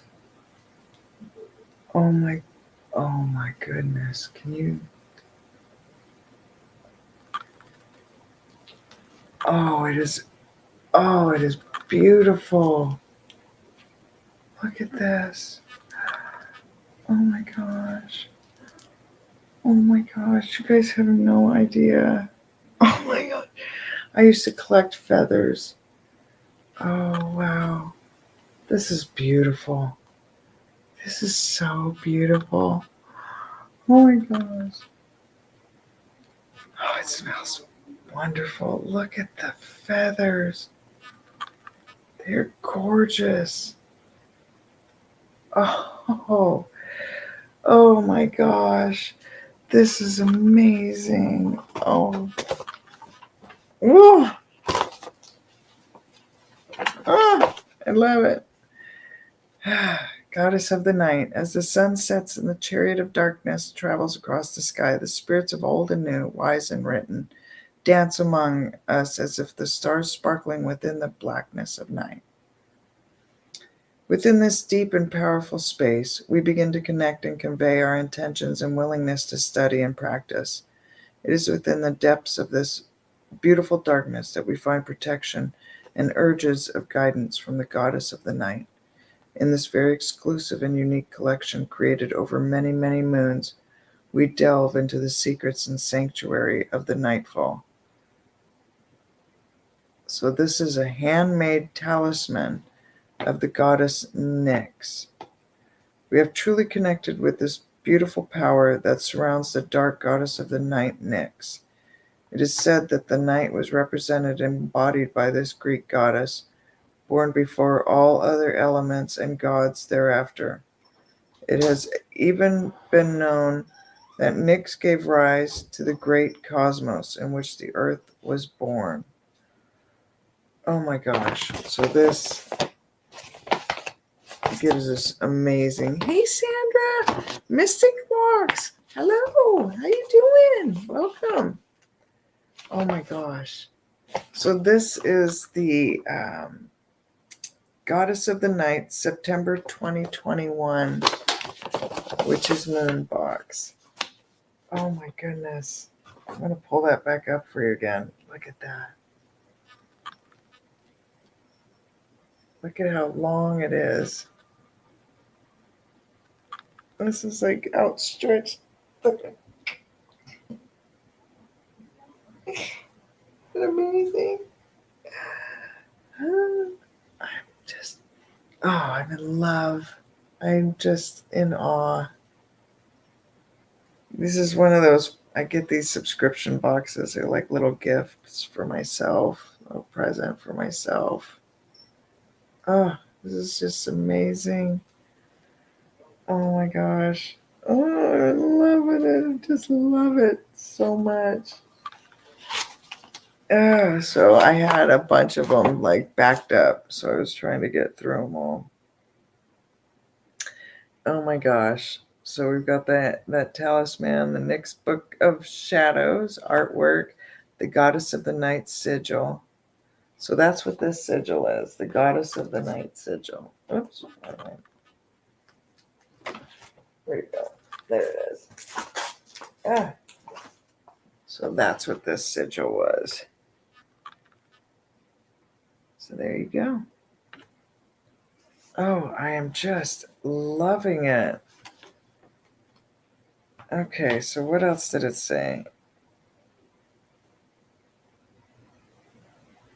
A wonderful representation of truth and authenticity. The goddess Nyx provides choices to be freely taken with great blessings of great consequences. With great blessings or great consequences, depending on the heart of the practitioner. Much like Hecate, Nyx is the protector of witches and wise men and can provide insight into the mysteries. As the sun sets on the horizon, Nyx stands atop her chariot of darkness and is pulled across the sky by her team of dark and majestic horses. In the ancient world, it is common for practitioners of witchcraft to call upon Nyx before performing magic of any sort. These practices were often pursued during the dark nights, as to not be criticized or condemned by those that were unfamiliar and weary. As darkness covers the sky, the stars and moon provide their shining brilliance. It is during this time that we are truly able to call upon wise guides to protect us as we search for wisdom and formulate our intentions. These moments can be truly focused and authentically inspired by the night. For it is within the sparkle and bright light of the great moon that illuminates new paths of enlightenment in the darkest of times. We find comfort and trust in the night, relying upon our intuition and psychic sight to bring new ideas and perceptions into the forefront of our thinking. For it is within the physically unseen that new creations and clear visions can be seen most clearly. This handmade talisman of Nyx has been exclusively handcrafted for and inspired by the goddess of the night. Represented by the crescent moon, and the pentacle, symbols associated with Nyx. This talisman has been thoughtfully made to honor and call upon the mysteries of the night. As you hang this talisman within your sacred space, allow its symbolism to offer a reminder of the great blessings that are bestowed upon us during these times of stillness and sanctuary. Take this time to ponder, prepare, and practice rituals that may serve the greater good and bring new perceptions into your reality. May Nyx offer you a glimpse of clarity during times of confusion. May she bring you hope and protection during times of uncertainty. May this symbolic token enhance the magic that flows throughout your space and through your spiritual body. Wow. I am just wow. Oh, goodness. So the herbal blend is a blend of hibiscus, lavender, and rose petals. Oh, that is just wonderful. And so, oh, Lady Elhorn or elderberry. Oh, elderberries. Your mother smells like elderberries. Let's see here. Hand rolled. Okay. The intention of enhancing the magic that surrounds you during rituals performed at night. Oh, wow. It has. If you are of pure heart and mind, you may catch a glimpse of the mysteries from the cosmic consciousness. We have included the oils of vanilla, jasmine, and lavender into the rolling of this candle. Oh, it smells wonderful. It really does. Persephone. So that sacred salt that we have here, this sacred salt that came in the box. Oh, it smells so good. We have created this sacred salt blend in honor of the goddess Persephone. As we begin our journey into the dark half of the year, we rely upon the ideals and symbolism associated with Persephone to find wisdom within our shadow work and introspective practices. As a queen of the underworld, Persephone could control the shadows and manipulate the darkness. As you release any anxiety or worry from your day, allow yourself to seep into the mysteries of darkness and shadow. This should not be a state of fear, but a place of safety and wonder. We have enchanted this sacred salt with vanilla, lavender, and bergamot oils, as well as lavender, willow, and poppy.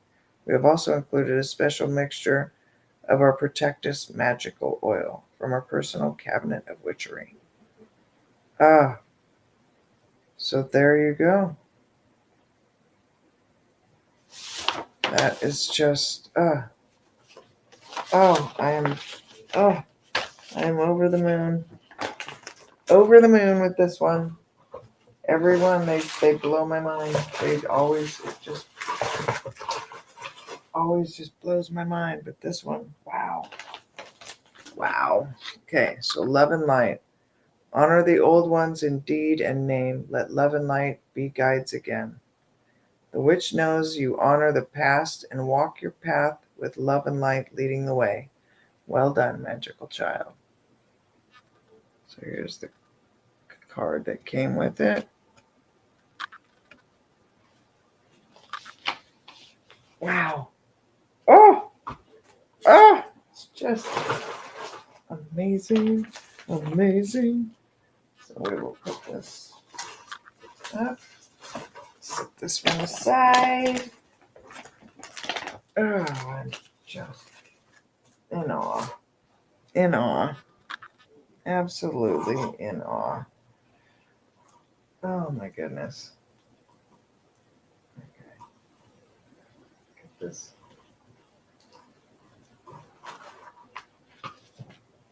Hey, ta-ta-ta-ta. Here we go. Wrap her back up. Yeah, thank you, Sandra. So I get this little every month. It's this little subscription box.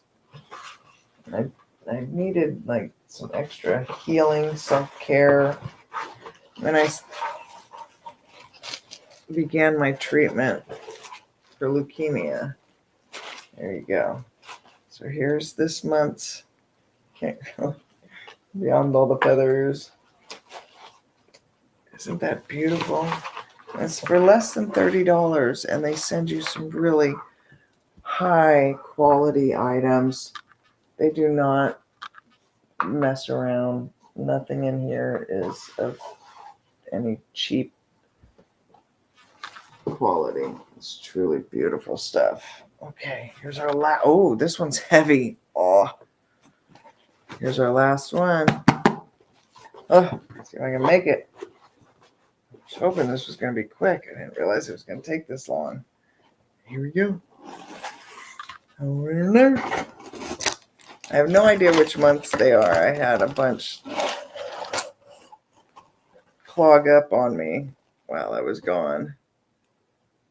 So this is how it comes each month. You open it up. All right. So it has, they always pull an oracle card each month. And this one, success. Success that's true belongs to me. Success with honor, integrity.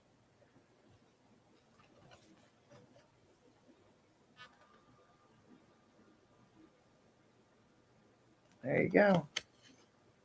There's the back of the card. Ah, ah, ah. So exciting. Oh. So it opened up to the blank parchment page. Nice. Oh, Protectress of the Veil. This is October 2021's box. As we step into this sacred season, we begin to truly rely upon our practices to assist us in obtaining meaningful whispers of guidance. With the veil thinning, we delve deep into our connections with our ancestral and spiritual guides. While working with these guides, we call upon very specific energies for fierce protection and guardianship. We confidently walk into the dark half of the year, working with the shadows to realize our intentions and refine our interpretations and understanding. We have been working on this very exclusive and one-of-a-kind collection for over a year and cannot wait to finally bring these items to our subscribers this coming Samhain. Oh my goodness. Oh, I don't want to see what's in here, so let's just... Let's go for it. Ooh, Whispers in the Night. Here's the prayer. The artwork in here is always just beautiful. Ooh, my goodness.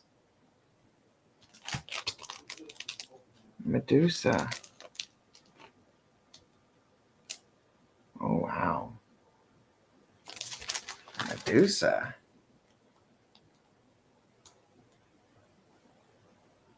The mythology of Medusa is conflicting at best.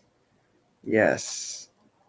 Yes, I'm having some conflicting, I don't know how I feel about Medusa. It's one of those things that,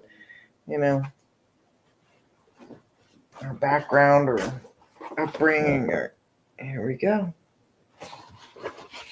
Get in there. Ooh, I always like to grab this. Ooh. Here's the salt. Your bath salts. So this is... Oh, it smells very pumpkin spicy. Woo. Yeah, that's some pumpkin-y spicy. Okay. Oh, here's our candle. It's all hand rolled. Oh, beautiful. Here's our incense. The veil. Ooh, that smells good. Oh, that smells really good. Oh, I wonder what that is, because it smells divine.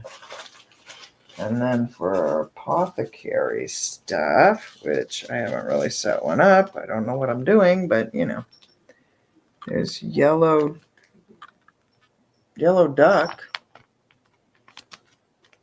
Mimo's coming over to inspect. You love pumpkin spice, Sandra? Ooh, I'll have to send that to you then. Let's see here. I cannot, it's hard for me to read some of this stuff. Let's see if it'll.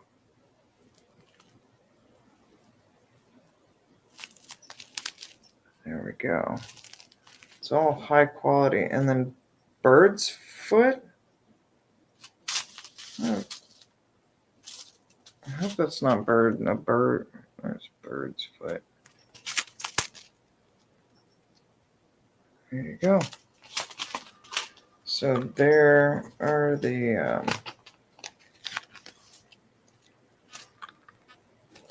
3 items. Oh, what is this? And here. Very interesting. These are these 3. Each month they send you these little herbs and then give you some instruction on what to do with them. I have no idea what I'm doing, so I'm learning. What? I don't know, but you know.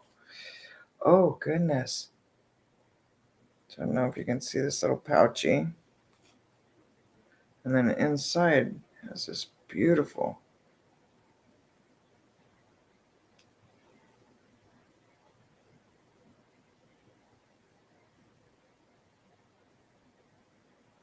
Ooh, we'll have to open the letter and see what all of this goodiness is. Oh, okay. Oh, shoo. This must be our anointing oil because it smells amazing. Oh my goodness. It smells really good. It's got a really yummy floral scent. Oh. Wow. Oh, I don't know if you can see all the herbs in there. There's crystals in there too. Ooh, it's wow, very earthy but it's got this very subtle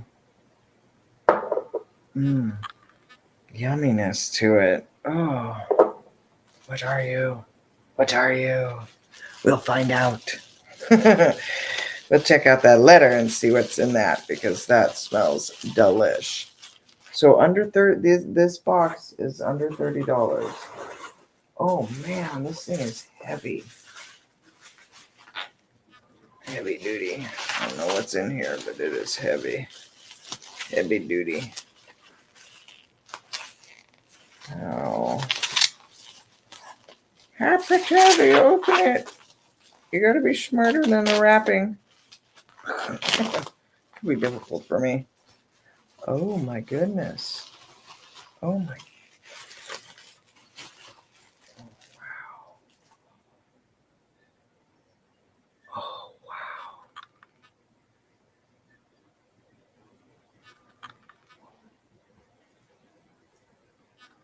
Oh wow. Wow.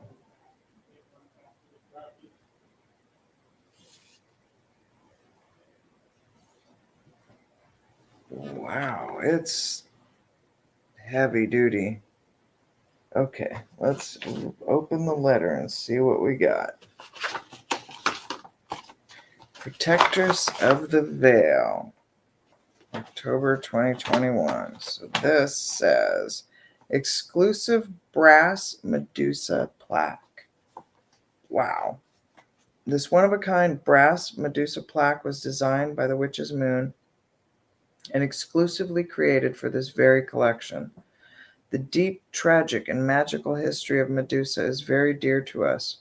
Her strong protective energies resonate within our sacred space during the times of deep shadow work and ritual, guarding us from energies that are not welcome. We call upon this great guardian to watch over us as we work with divine and feminine energies, communicate with the spirit guides as well as ancestors, and work on protective spells. There are a variety of myths associated with Medusa, but most commonly, the heartbreaking tale of betrayal cast upon her. The name Medusa is said to be translated into queen or guardian. Originating in Libya, a neighbor to Greece in the Mediterranean, Medusa is considered a sea spirit and the only mortal Gorgon sister of Gorgonian. This, of course, is due to her being a beautiful mortal woman before a curse was cast upon her. It is said in some mythology that Medusa was violated and abused by Poseidon in Athena's sacred temple. Others say that she had consensual sex with Poseidon. It was this knowledge that brought the anger and fury of Athena, who transformed Medusa into a morbid and terrifying creature, capturing the features of a dead corpse, Gorgon, and growing poisonous snakes as hair. The most well-known characteristic is her deadly stare, said to turn anyone into stone that might capture a glimpse of her gaze. She was cast onto a remote island and resided in her lair, damned to an eternity of loneliness and isolation. The young Perseus, in an attempt to save his mother from a forced marriage, visited the island to sever the head of Medusa, hoping to use its profound powers to conquer his enemies. Equipped with a mirror shield, he entered Medusa's lair, walking backwards and staring into the reflection as he approached her. Once she was found, he closed his eyes and swung the sword of Zeus, severing her head. The head of Medusa still carried her immense magical powers and was used to save Perseus's mother before being offered back to Athena. You may often find Athena depicted as a warrior with the head of Medusa on her breastplate or placed upon her shield. It is said that when Medusa's head was severed from her body, Pegasus, the winged horse, was conceived. In addition, the blood of Medusa was said to be captured in vials with the ability to raise the dead from a single drop. In other related legends, Medusa may be Athena's mother. What? In other related legends, Medusa may be Athena's mother, related spirit, or possibly the identity of Athena that was considered to be her past when she set out to destroy Medusa. Okay. Medusa is associated with the Algol star, traditionally perceived as representing Medusa's eye and resonating with female power and the feminine divine. You can also find the snake-like filaments within the Medusa nebula within the constellation of Gemini. Protective amulets are commonly carved into the head of Medusa to guard against any intruding energies. Okay, so protective amulets are commonly carved into the head of Medusa to guard against any intruding energies. Medusa can manifest as the goddess she was prior to her transformation, or may come into existence as a mermaid. We call upon Medusa during this time, as the veil thins, to provide protection and guard us from unwanted spirits and energies. May her blood bring our ancestors and guides to our sacred space, so that we may communicate and receive guidance. May the legend of Medusa bring protection to our space and the spirits that reside and bolster the feminine aspects of our craft. Elemental association, water. Celestial influence, moon. Ritual offerings, coral, serpentine. Wow. There we go. One more look at Medusa.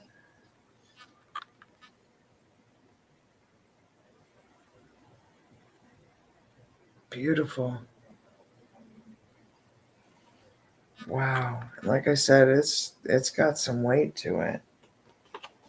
So this can be, if the box is available, you can order it through the Witch's Moon. And I think Crate Joy, you can order the subscription, but it's best to go directly to the Witch's Moon.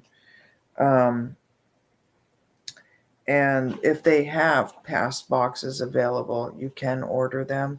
But this is a monthly subscription that I get. So each month I get a new box. And like I said at the beginning of this, when I left and went to Alaska, I didn't, I wasn't sure how long I was going to be able to be gone, so I didn't change the address. And so when I came back, I had a bunch of boxes waiting for me. And so I've been holding on to them, waiting to do this unboxing, and it just keeps getting pushed aside and pushed aside. And I figured, well, you know what? On my leukemia anniversary, what better time to do it than to celebrate surviving that, right? So here we are. Oh, what's our stone? Let's get into here. So it says, so the hand-rolled Whispers in the Night candle, with the intention of enhancing the magic that surrounds you during Samhain. This time is meant for you to communicate with your ancestors and spirit guides through meditative and divinatory practices. As you call upon Medusa to be your guardian and protectress, release any fear that you may have. Be open to the messages and signs that may be gifted to you during this time. It is so important that you truly take advantage of this sacred and magical time to seek answers and send messages.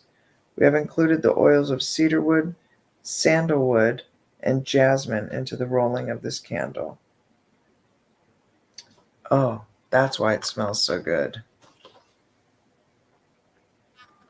That's why it smells so good. So what's in the oil? Okay. So this very powerful Medusa anointing oil was created with the intention of providing protection and safety to you during times of uncertainty. Oh, that is awesome. This oil can work specifically towards protecting you from the psychic attacks and intruders. As you use this oil, be sure that your intentions are clear. We will often recite short intentional mantras as we use these oils to anoint our skin or magical tools. We have enchanted this magical anointing oil with yang yang. I think I'm saying that right. Yang yang, lang lang, lang lang, anise, vanilla, patchouli, and cedarwood oils, and have included the herbs of lavender, patchouli, and dandelion as well. Wish sticks. Inside your oil, you will find a Lemurian quartz, said to personify oneness into your aura. Not to personify oneness into your aura. We have also included a special mixture of our protectress magical oil. Okay, so this is flower agate, found with Chalcedony. I think I said Chalcedony inclusions, marking the features of a flower. This very special form of agate is truly beautiful and carries within immense abilities to assist us during this time. Flower agate has the unique ability to sever our ties with emotional and physical pain or baggage. During the dark half of the year, we focus on these specific intentions as we face our shadows and work to bring healing and restorative energies to ourselves. Also, a growth stone, the flower agate pushes us towards progression in our professional and personal aspects. Work with this flower agate during meditation, placing it upon the heart and root chakras. Nice. There you go. So yellow dock root, a very medicinally beneficial herb. Yellow dock has been used for its digestive support and distinct cleansing properties. Although known magically for its ability to attract money and lover, yellow dock root also assists us in clearing emotional and spiritual blockages. As you work with this root during this time, allow its energies to unburden you so that you may receive clarity during times of divination, and meditation. So that's what these are. That's what that one was. And then, let's see, this one here. Apazote, another cleansing and digestive promoting herb. I'm not sure how to say this. Apazote is well known for its deep history in Latin American and indigenous herbal remedies. Magically, this special herb also works to digest the hardships of life and clears out any negative and stagnant energies. It is said that apazote is associated with the underworld or the land of the dead, and can be used as an offering to an ancestral altar. Wow. And then this last one is Fenugreek Seed, bird's foot, most commonly found within money magic spells and sachets. Fenugreek has the unique ability of enhancing growth of all kinds. Fenugreek can also be used for grounding and psychic protection during strenuous rituals that may include astral travel and shamanic journey. Elemental association, air. Planetary association, Mercury. Gender, masculine. So there you go. Okay, and so for the salts, Samhain's celebratory sacred salt. Upon much request, we have included our Samhain sacred salt within this special collection. Samhain is a Gaelic festival marking the end of the harvest season and the beginning of the darker half of the year. The festival date falls halfway between major solar celebrations, the autumn equinox, and winter solstice. This blood harvest signifies the thinning of the worlds when earthly and spiritual realms overlap. This very special time of the year is for honoring the ancestors and placating restless spirits. We have created this sacred salt with the intention of celebrating this sacred time of year. Relax and let go of preconceived thoughts and expectations. Allow your inner chatter to slowly stop cluttering your emotions. As you resonate with the earthly ingredients of this sacred salt, take the time to ponder and connect with the energies of your ancestors and guides. This bath ritual is great to conduct before performing divinatory practices.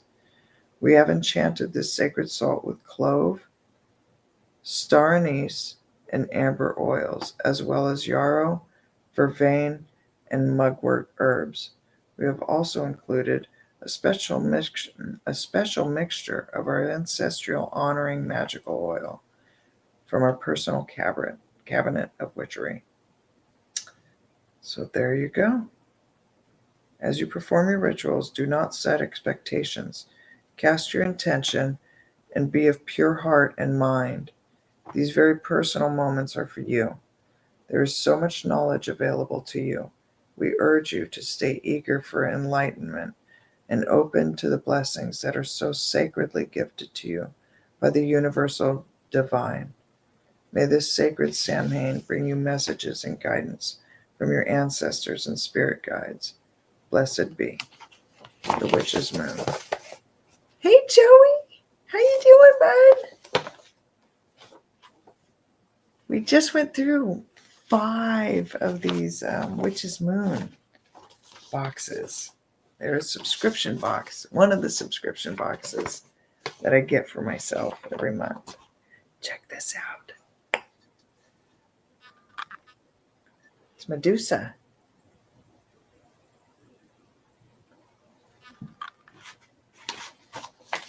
That's what came in this month's, or this particular box. So the Medusa one came in the Protect Us of the Veil October 2021 box. So if you want to order it, and if it's available, just go to the Witch's Moon, and you will find there past boxes that are still available and the ability to order new ones. And here's the card that was for this. Success. It's something we all can use right now. So if you are here and part of this at any time, it doesn't matter, and it's resonating with you, well, there you go. It was meant to be. The more the merrier. Yay! Like I was explaining in the beginning of this, I grew up in going to I was a Catholic, so I went to CCD. We went to church every Sunday, and my mom was Catholic and my dad was Protestant, so it made for a very interesting home life sometimes. And it was really interesting because, like, sometimes my dad would say stuff like, "Oh, that's idol worship," and stuff like that. And so it was kind of confusing as a kid. Like, I didn't understand a lot of the differences in religion and belief systems and stuff. I just thought everybody had the same church. But then as I grew up, I learned a lot more. My eyes were yanked open, right? So here we'll set these up.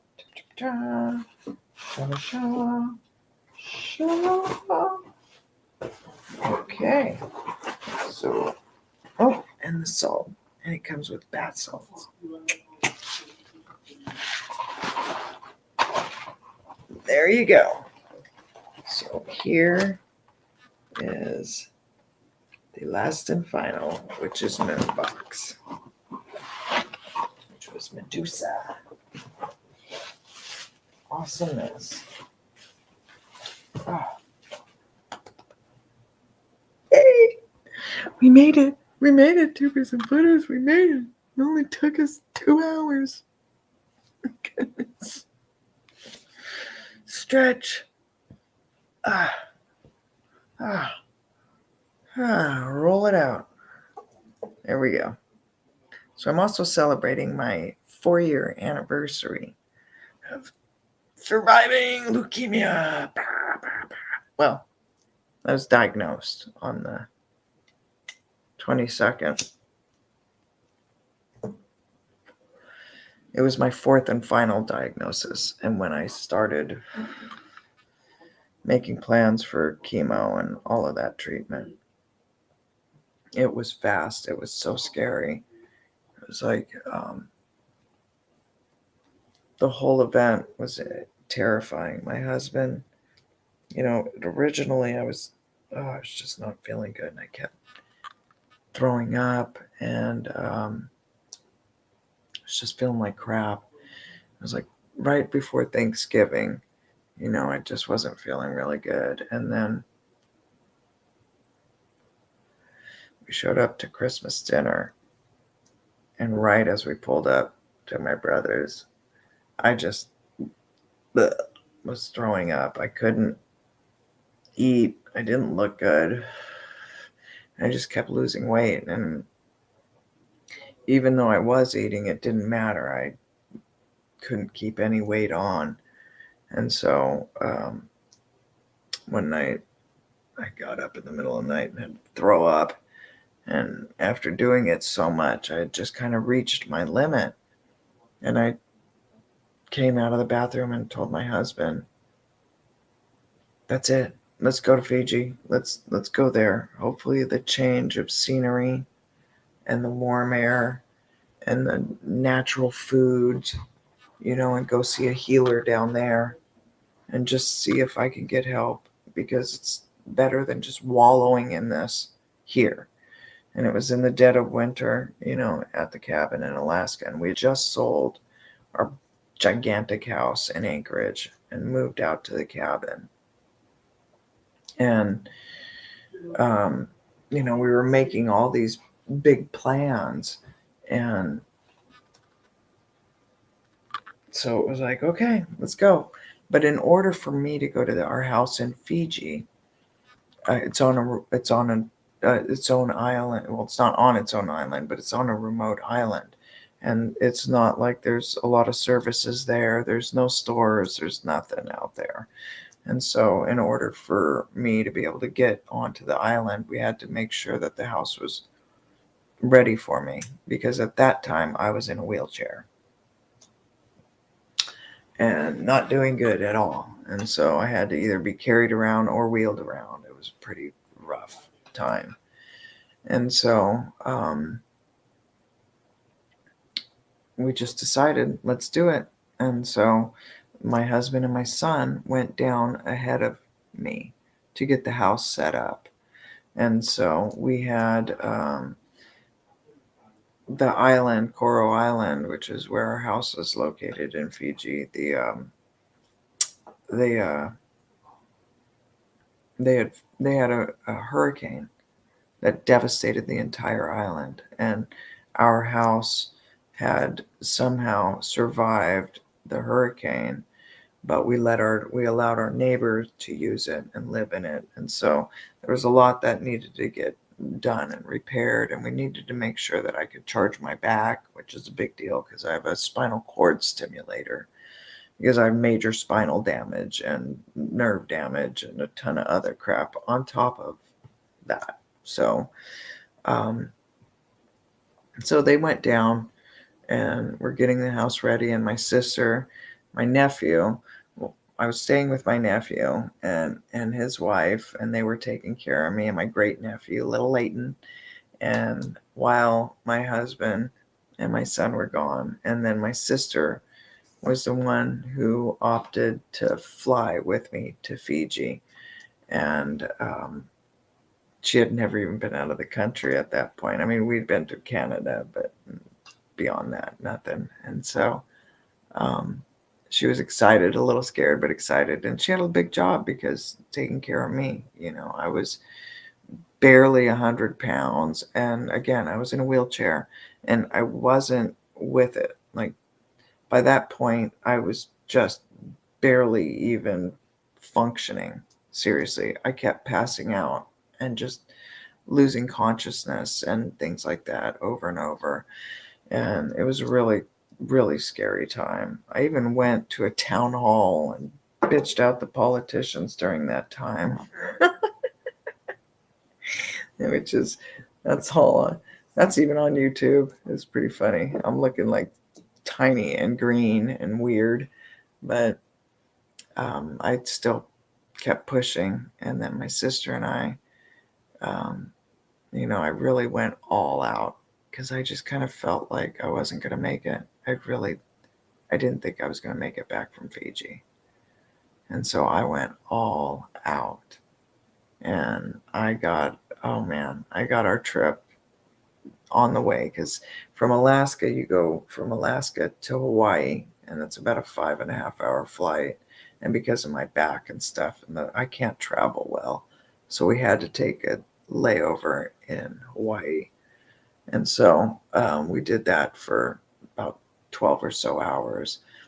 And in that time, I was like, well, why don't we extend it just a little bit longer and then just kind of hang out in Hawaii a little bit, because she had never been.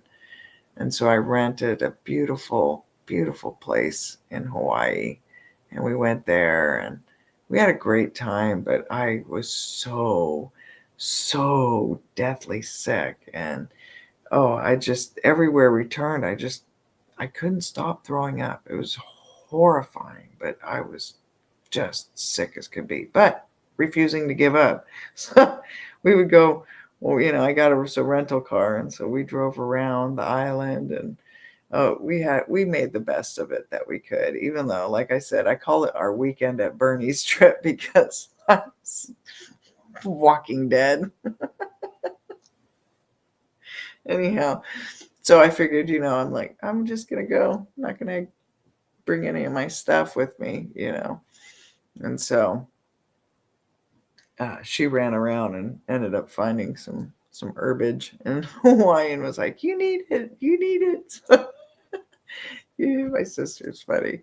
So she hooked me up, and even then, I still nothing. Even my nausea medicine wasn't even touching my nausea, and I just felt like this is it. So then we got to Fiji, and the way that I had it planned was I had always wanted to go to the Blue Lagoon, and so I had that as our meeting place. So my sister would get me all the way to Blue Lagoon, and that's where my husband and my son would meet up with us, and they would take over, and then I would be in their care from that point on. But up until then, she was having to take care of me, and she did an amazing job. And so when we got to Fiji, we rented this beautiful, beautiful house on the beach there, and the plaque on the wall was like, one of the princes stayed there. And so my sister was like, this is just wonderful. And it had a hot tub, and it just was amazing. And I really wanted it to be like that because we had never done a trip like that. My sister and I had never bonded like that. We had never made any major trip or anything like that. So it was really special. And so she was just over the moon, and we had gotten massages together. We did like a sister's massage, and everybody thought we were twins. It was about a year and a half apart, but it was fun. We had so much fun. And so she was just racing me around all over, because I was in a wheelchair. So she knows I love to race. So she was running as fast as she could. And like I said, we made the absolute best of the situation. And so when we finally were getting on our way and we'd made it, from that main island in Fiji, and we had to take the boat out to all these other islands to get to the Blue Lagoon. And then, of course, that one was at the last stop. The things I do, so we got on the way there. It was horrible weather. Oh my gosh, the storm came in, and so it was just pouring, and where we were sitting, we were getting drenched, and I mean, I was green and barfing, like I just couldn't even stop. So I always had bags with me, so it wasn't like I was barfing on anything, but I kept it very as private as possible.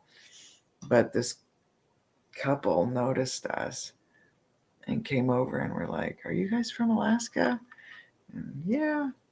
And they were like, come with us, come with us. And so they had seats inside the cab with, the captain. And they were like, we're bringing her in. They were so sweet. And they brought us in.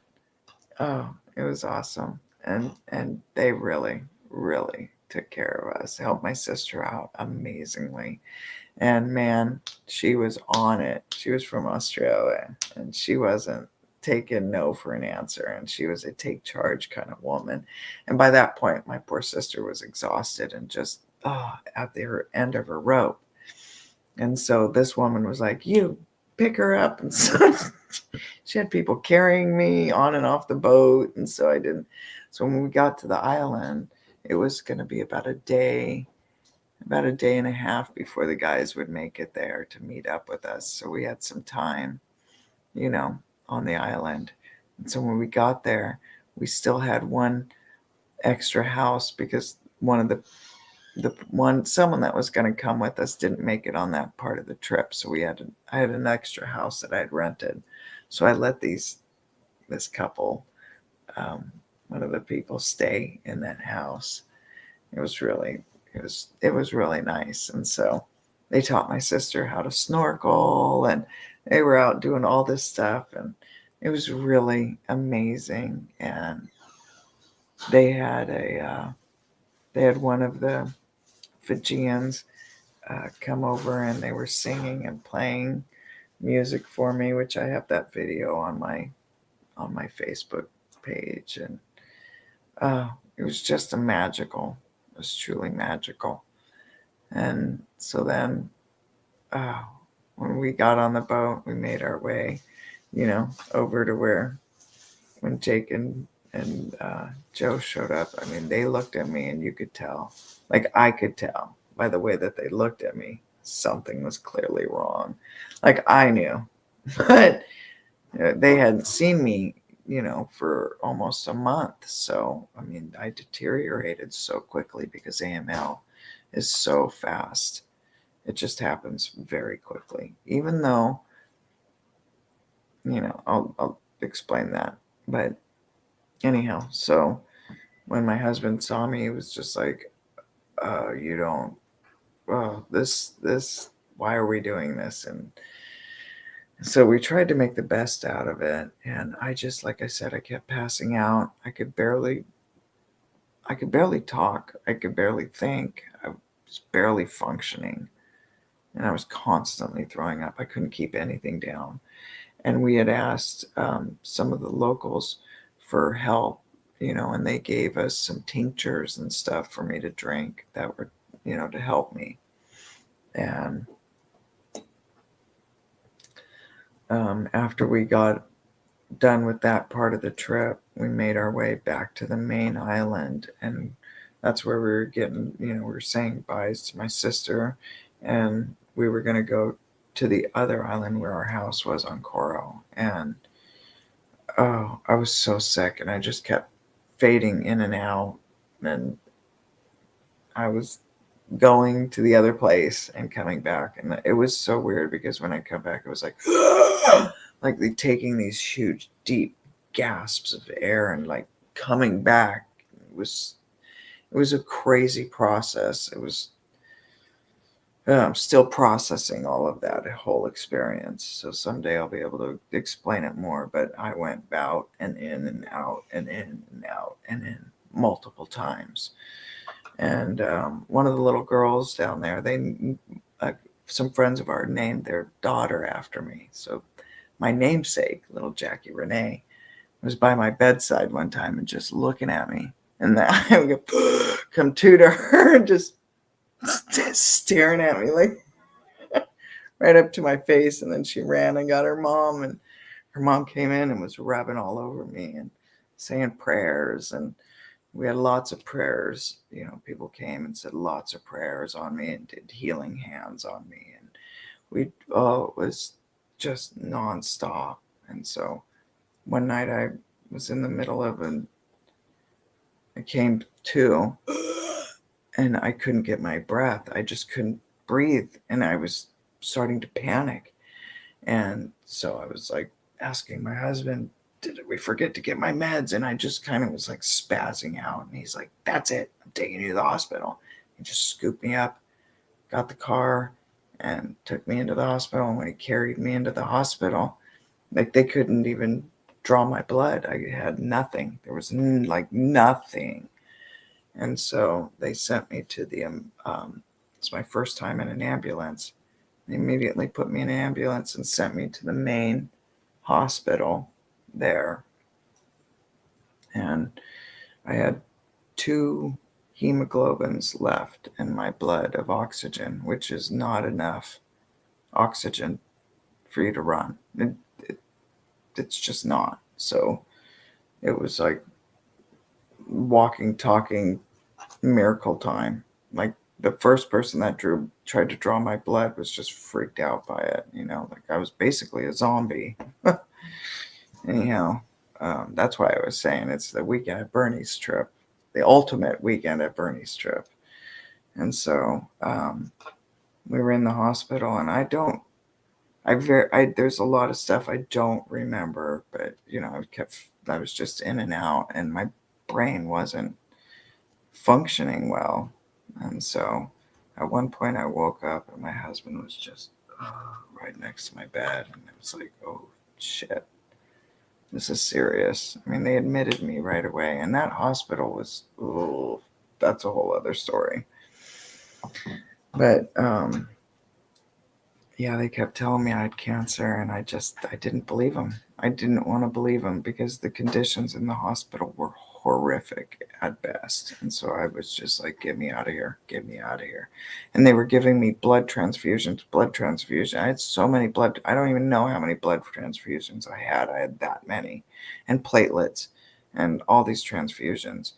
And at one point they came in and they were going to give me the wrong blood. And I freaked out because I'm O negative, RH negative, and I just flipped out. I was like, no, that's the wrong blood. And so I was arguing with them, and I was like, I want out of here. I want out. I'm done. I don't care. I want out, because they hadn't told us anything. And we had been in there for a couple days. I hadn't seen my son. I didn't want him to see me in that condition. It was horrible. The hospital was horrible. And it was just horrific. And so after arguing with them, I finally told them, look, I am going to yank these IVs out of my body if you do not get me out of here. And so finally, after signing waivers after waiver after waiver of release, they finally unplugged me and let me go. And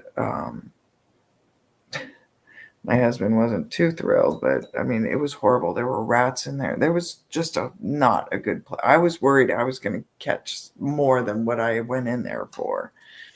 And so lo and behold, there was another hospital right across the street that was top of the line, nice, like something you would find in America. Oh, I was just not happy. Anyhow, so I made a deal with my husband that we would go there and get my blood work done again, just for ease of mind, and then we would be able to go to our house. Now, all of that blood work, I had a bunch of blood transfusions, so I was feeling a lot better. So, I mean, I was looking better, feeling better, talking, communicating, functioning.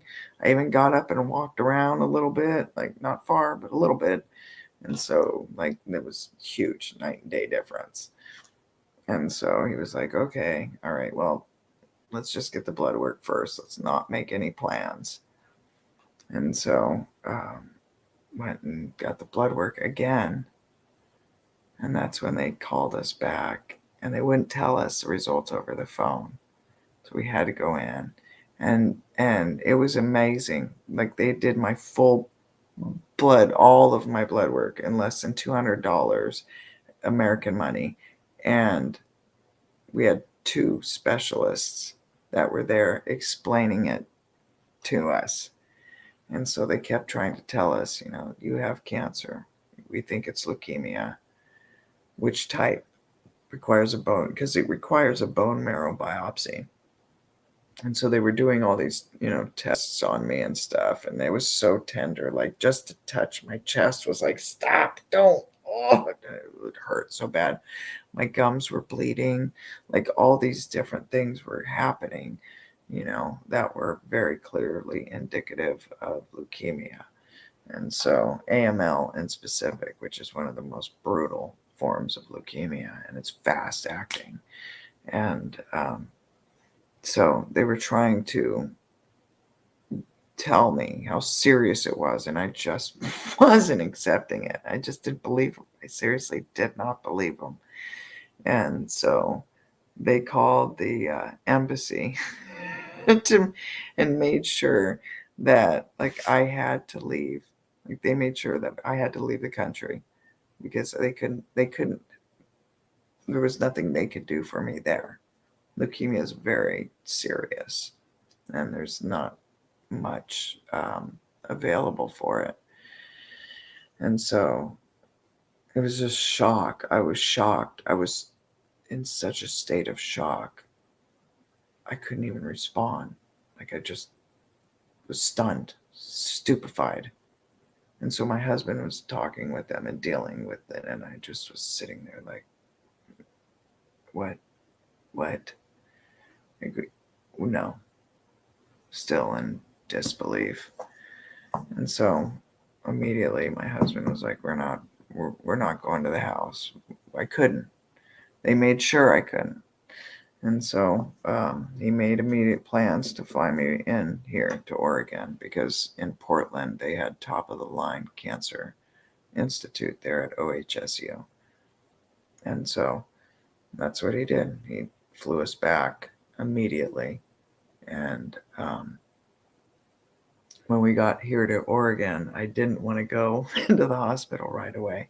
And on the way back was my husband's birthday. So it was very like stressful and just it wasn't his best birthday, I'll tell you that. But again, we made the best of it, and so he had his birthday 2 days because of the way we flew back. So we got to celebrate his birthday twice. Anyhow, so when we got back, I really hesitated and I didn't want to go and hear what they had to say. So I held it off as long as I could. And when we got here, his family lives here. So he was visiting family and we were, visiting with family. And then finally they was like, no, you have to go to the hospital. So off to the hospital I went, and in there, immediately admitted. They admitted me immediately after taking my blood work. And then, here comes another doctor to tell me I have cancer, leukemia in specific. And I was in shock. I just was like, I think you guys have it wrong. I have this chronic idiopathic pancreatitis. That's probably what it is. It always comes up that I have cancer, and it never is. And they're like, no, we're pretty sure this is what it is. And so I had to see a specialist because, again, with that form of leukemia, it's not easily treated, and you have to have like the most intense, hardcore chemotherapy tossed at you. And so off to Portland we went for another opinion and to get another oncologist too. And so sure enough, we got there, they did all the blood work, and I had leukemia. And so we had to do a bone marrow biopsy to find out what kind I had.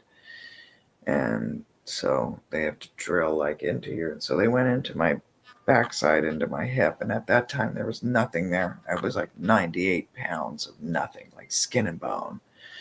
And so they got through it real quick. It hurt like they numbed it up, but it's still, the area was super tender. But they went in and drilled into the hip bone to pull out that sample of because that's how your blood is. It's a blood cancer.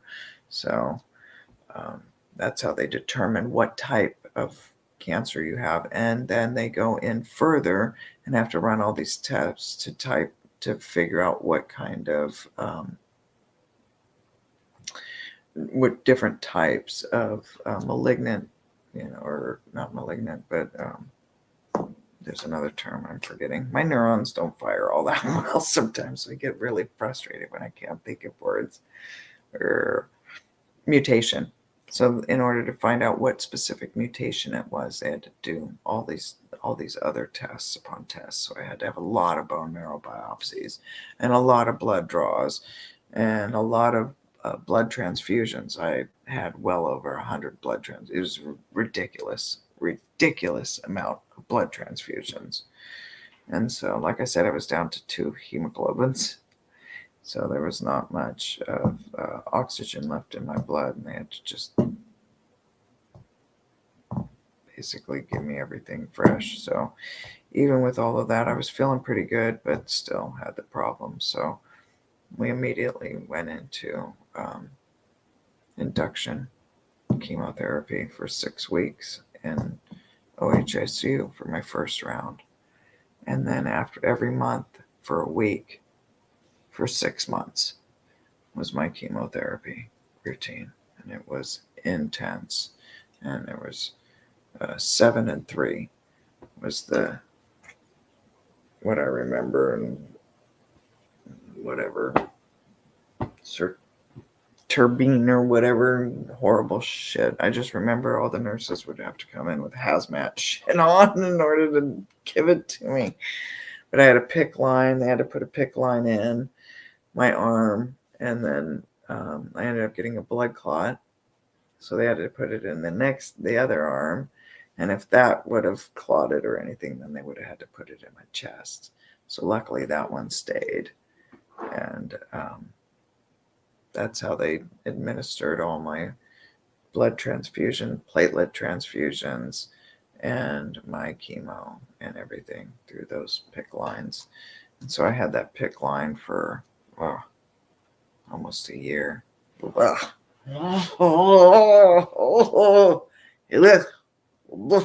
all my shirts, I had to like cut a little slit in the arm so the little PICC line thing so they could access it.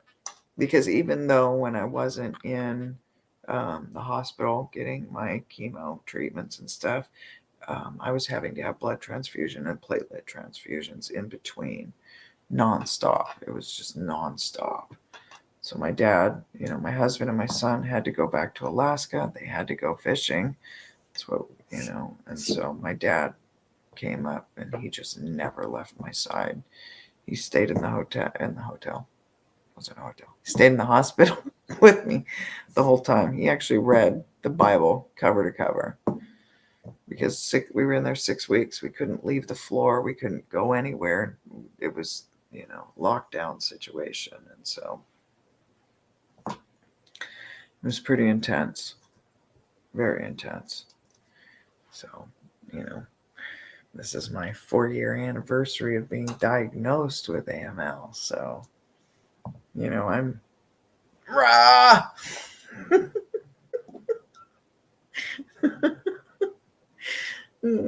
That's my superpower. Kicking leukemia's ass on the regular.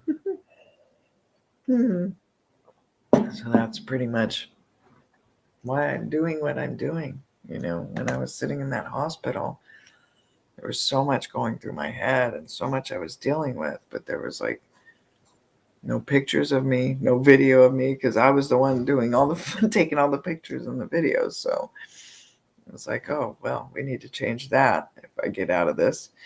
And then I just was like so hyper focused. I was like, I'm training for the Iron Dog. I went into like, just super, I'm getting through this. I don't give a shit what anybody says. I don't care what your statistics say. They don't mean crap. So off I went, and I had Iron Dog stickers all down the hall, and and I'm telling you, it was one of those things. But I never gave up. But I knew after going back and forth to that other place and meeting our Creator, and that's the best way I can say it. The word God, just that doesn't even seem to encompass that amazingness, that pure, beautiful amazingness. I just can't wait to go back. But I'm excited to be here. So I'm not going to rush it, but I know where I'm going. And it's a beautiful, amazing, amazing place. And so, I decided that there wasn't much, if anything, about people who were dealing with AML and that kind of leukemia. It was like, who survives this? Because the survival rate is so, and so thank you, Mystic Walks. Thank you. And so I just, went and said, well, this is what I'm going to do. And everybody's like, you need to start a YouTube channel. You need to tell people your story. And so that's why I'm here. Oh, I remember a lot, Mystics Walk, and I want to write a children's book about it first. I think that's the best way. I want to get that story from in here and in here out. But I'm still processing it. It's still so intense and amazing and beautiful, and there's just so much that I want to say, and I can't quite get my words right, but I'm getting there. I am making huge strides. And there was a point where I couldn't even see to read and write, and so I am telling you that from where I was to where I am, it was like night and day. Completely. And it was just amazing. I just remember that pure love, like pure, unbiased, no judgment, absolute, pure love, pure, the most purest form of light. You could, there is nothing like that. We have nothing that can relate to that in this dimension at all. There's no light form that I can even relate it to. It is just amazing. And that peace, that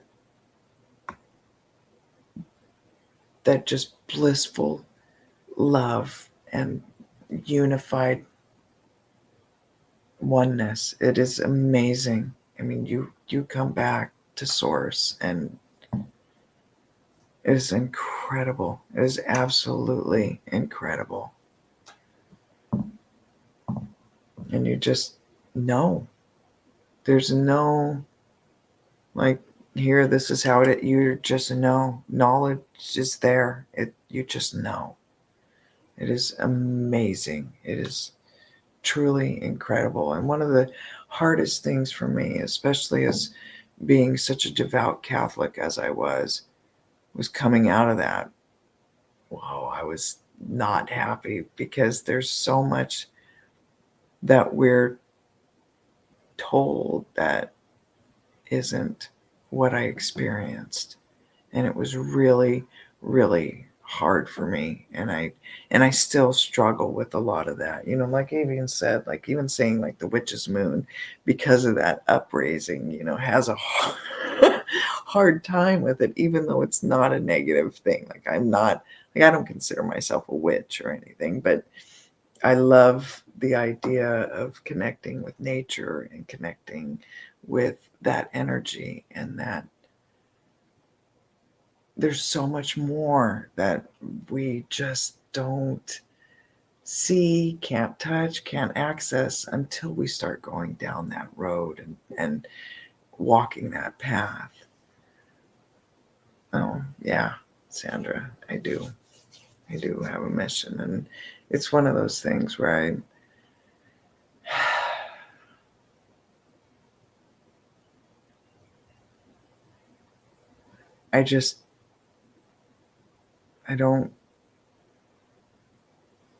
having a hard time getting from there to there. I know what it is, but getting from here to there, I want it to happen like that.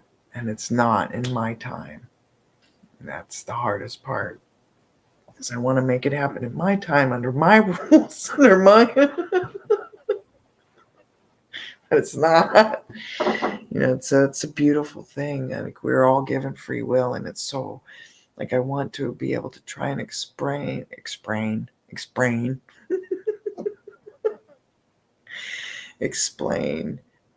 like my perception of what I experienced. And I can't say that everybody is going to experience that. I can't make that claim, but it is what I experienced. And so I've heard others say the same thing. And so there's these near-death experience YouTube page, and they have nothing but people talking about their near-death experiences on there. And so I've gone there, and some are nothing like what I experienced, and yet there are some that are just like, wow, same thing. But I think that moment of judgment, that we all come upon, is something that was always like fire and brimstone type fear, deep rooted within. Like, we're all sinners. You're a sinner. You're such a sinner, and you gotta. I mean, I did Saturday confessions because that's how devout I was, and I did so much. I was oh my goodness. Not that it was not worth it. Trust me. If that is the journey you're on, do not just fade off that path because it doesn't, because of what I'm saying. Everybody walks you're brought on your spiritual journey. We're all brought from these different routes, but that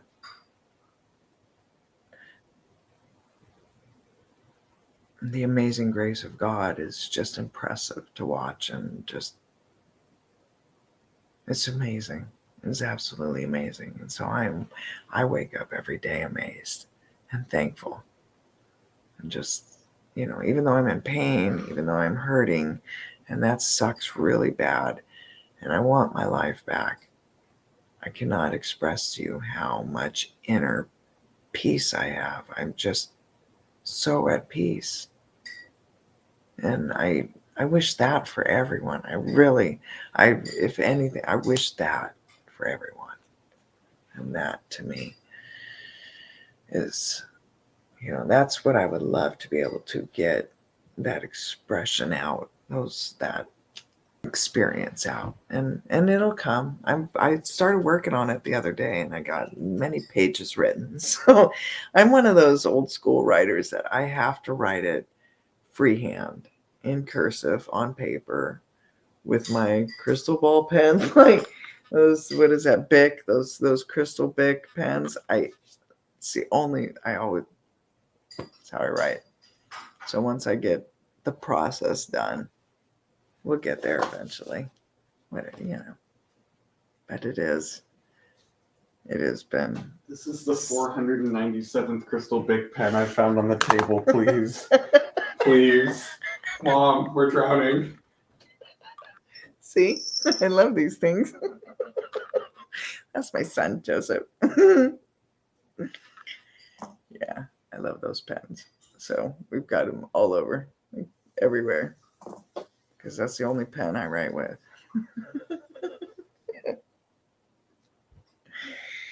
But thank you all for joining me.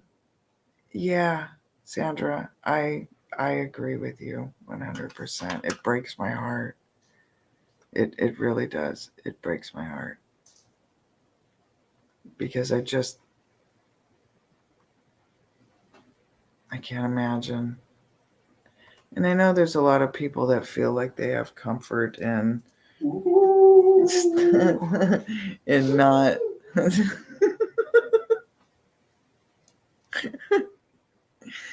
in not being held down by their the belief systems that they were raised in that they don't agree with, and that's why I really want to get this message, because there's a lot that really could resonate with what I experienced and what's out there. And I just wish everybody had that inner peace. I really do. It's just one of those things when, you just know. It's a lovely knowing. And that personal relationship with our Creator is so special. And it's absolutely so profoundly unique and well worth it. Absolutely well worth it. Hey, Living Journey, how you doing? We just ripping through a 3-hour session. I'm getting ready to close her down. We're celebrating my 4-year leukemia anniversary. It was I was diagnosed with leukemia 4 years ago. AML and CMML. So, here we are. Oh, what I was going to say, though, about that, when they dug in and did the bone marrow biopsies, they found out that I had leukemia at that point for, was it 14 or 16 years? So I had been dealing with it for quite some time. That's why when my ACL tore, just tore right in half. Like my body was coming apart. Like all the back surgeries and all, like my spine just unraveling. Probably had I known I had leukemia, I for surely wouldn't have had all the back surgeries I had, because a lot of that bone pain was coming from the leukemia. So being able to relieve myself of that bone pain would have been impossible, because it was leukemia that was causing it. So, there's that. Hindsight's 2020 kind of stuff. But ooh, you're feeding the wood stove. My bones just went. There's something about that heat off that wood stove that's just so warm. You just know. Yep, Sandra, you're absolutely right. You just know. When you know, you just know. It's one of those things. It's that's love. I trust the love. I truly trust love. And love is that force that will help guide you along the way. If you're lost, trust that instinct, that love will help guide you, because that love comes from that ultimate source. It's the most pure love. It's the most awesome, pure form of just bliss, true bliss. You hear the term blissed out? There was a point when I kept coming back, and I was angry. I'm like, I want to go back. I don't want to be here. I want to go back. Remember the first few times I went, I was like, whoa. When I got back, I was like, oh, whoa. Did I just experience that? It was crazy. Instant Folgers.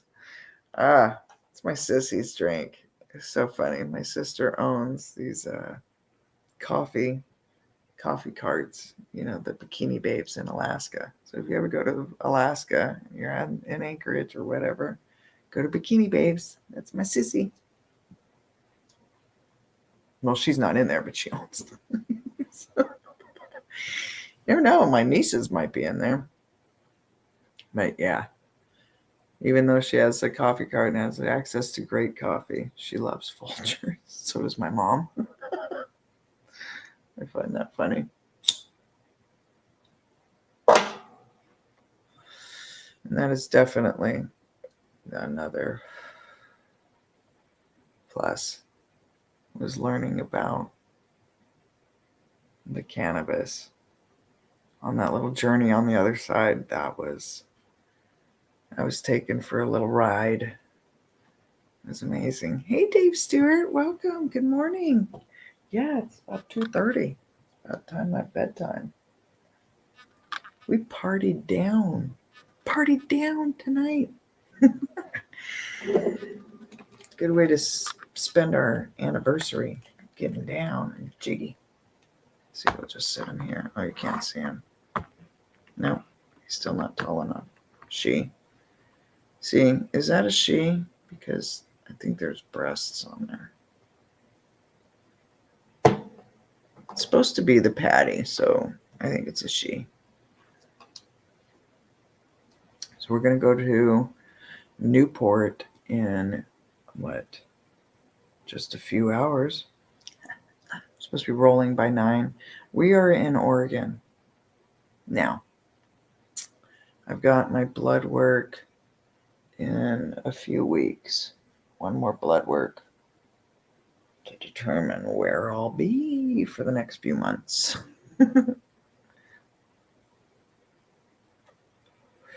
Thank you, The Living Journey.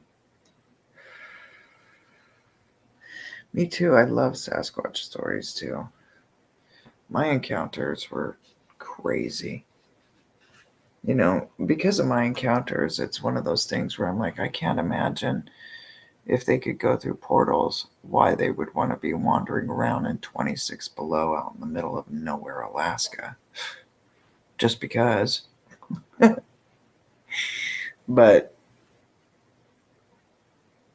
that doesn't mean that that doesn't take place. I'm so intrigued by how much we don't know. Like, it seems like the more pieces we add to the puzzle, it seems the bigger the puzzle gets, you know. It's really just fascinating. And with my background, it's so frustrating. Like, I really wish I could get back in, like, my neurons firing and my brain working and actually functional, really functional. It's getting there. Like, I refuse to give up, so I keep pushing. But to be able to create another database, like, that's one of the many things that I used to do was IT stuff, but database stuff in specific too. I was a database administrator and software support supervisor and systems analyst simultaneously for years. Maintained those jobs consecutively, but they or concurrently, not consecutive, concurrent altogether. But if to be able to create a database of all the sightings and then to put overlays on those, like with maps, and then, you know, like do an overlay, okay, here's all the sightings, flood the map, right? And then do overlays. How many of them happened on full moons? And then get a different, you know, how many of them happen, you know, like different parameters, and be able to manipulate that data with the different parameters and just kind of see what the results return. And I think we would have so much to learn from having a full database, not someone that's pick and choose which stories and which experiences can and cannot be in there. Like, that needs to be just full on open. And granted, you're going to have a lot of bogus data, but the way that data always works is, you know, garbage in, garbage out, right? That goes without saying. But that kind of stuff will be able to easily be detected because it won't flow, or it will be identical to other data if they're copying a story or, you know, things like that. So there are ways to, you know, be able to take all of that data in and still go through it, parse the data, and come up with its, you know, some results that return some really amazing, like, okay, here's our picture of what's going on. Because, you know, like, there are so many instances where it would be really interesting, like how many people had consecutive sightings on full moons, or, you know, certain periods of the year. You know, are there certain trail systems during spring and fall? And, you know, like, oh, my mind just goes, I could have a field day with that kind of database, but I would love that. I filmed some occurrences in Alaska back in 2019. Really, really, the living journey. Wow. If you're interested, if you'd like, and you want to share your experiences, if you don't mind emailing Daniela at Hidden Existence, and her email is daniela@hiddenexistence.com. And she could get you scheduled and talk about that if you'd like, or share that if you'd like. The other thing is she has a what she calls the Encounter Hub, and it's not recorded, it's not live, but it's somewhere where you can come and share your encounter in a safe space where no one's sharing those details outside of that area as well. And it's not, like I said, it's not recorded at all, and it's not live, and the link changes each week, you know, so she keeps it private and secure. But Daniela is a really good source, you know, if you're wanting to share that. information or even talk about your experiences. I am so fascinated by all the different encounters. Have you? Yeah, I've heard of Steve Isdall Mystic Walks. Yeah, yeah, and the physicist, the Edgar guy. Yeah. Oh man, there's a lot that we've been getting from Edgar lately, right? There's a lot of really good information. The tree structure is what I noticed first. Yet the noise you hear in the background noises. After I uploaded the video on YouTube, did I notice the whooping sounds? Well, thank you, The Living Journey. Wow. Isn't it crazy though? Like, there's so many noises that I just kind of blew off as, oh, that must be a moose, or oh, that's probably a wolf, or oh, that's a coyote, or, owl, whatever. Even like hearing the chatter in the middle of the night out on the freaking remote Talkeetna or Deshka or wherever river you're on in the middle of the night in dead remote Alaska, and you're like, who the hell's out there chopping wood at 4 a.m? And just a few little whack, whack, whack. Like, who's doing that? Or who lets their kids out in the middle of the nowhere in the middle of the night? And why are they making so much noise? It's so crazy. Ooh, radioactive footprints. Good night, Sandra Piper. Thank you. Thank you so much. Have an awesome day. My ex used to make those bath bombs. Oh, really? Oh, they're wonderful. Wow, Mystic Walks. The radioactive footprints. Yeah. That's interesting. That is really intriguing. I don't know if you've heard of any of Rudolf Steiner's work, but he has some, he kind of gets into some heavy occultism stuff too, and mysticism type stuff. But some of that stuff I'm finding kind of parallels with some of the information that we're dealing with inside of that realm of Sasquatch and, paranormal and all of the different things. All the dogmans that I'm finding. At first I used to just kind of push it aside because Bigfoot was enough for me to try and figure out. Like, that was way more than enough. But the dogman it's kind of hard to ignore it anymore. It's just becoming so prevalent, and there seems to be like some kind of somewhat consistency. What I find intriguing about the dogman, though, is that when you look back in history, they have all those stories, and there's even lore about all of that. I'm trying to remember. Come on, neurons. Come together right now. Oh, me too, Mystics Walk. I have really been so intrigued. It seems like when I first when the rug was starting to get yarded out from underneath me and I was having some serious downtime, I think it was with my tore ACL. So I had just finished a race up at Arctic Man. I was super pumped, and I was still training for doing the Iron Dog. And I was boxing, like I was like just in ultimate fitness. And dance, did a lot of dance too, different types of dance. And I remember sitting there, and I had my laptop, and I had that machine, and it's like shh, whoosh, because it's making your leg do the exercise. And I decided I'm going to look up conspiracy theories.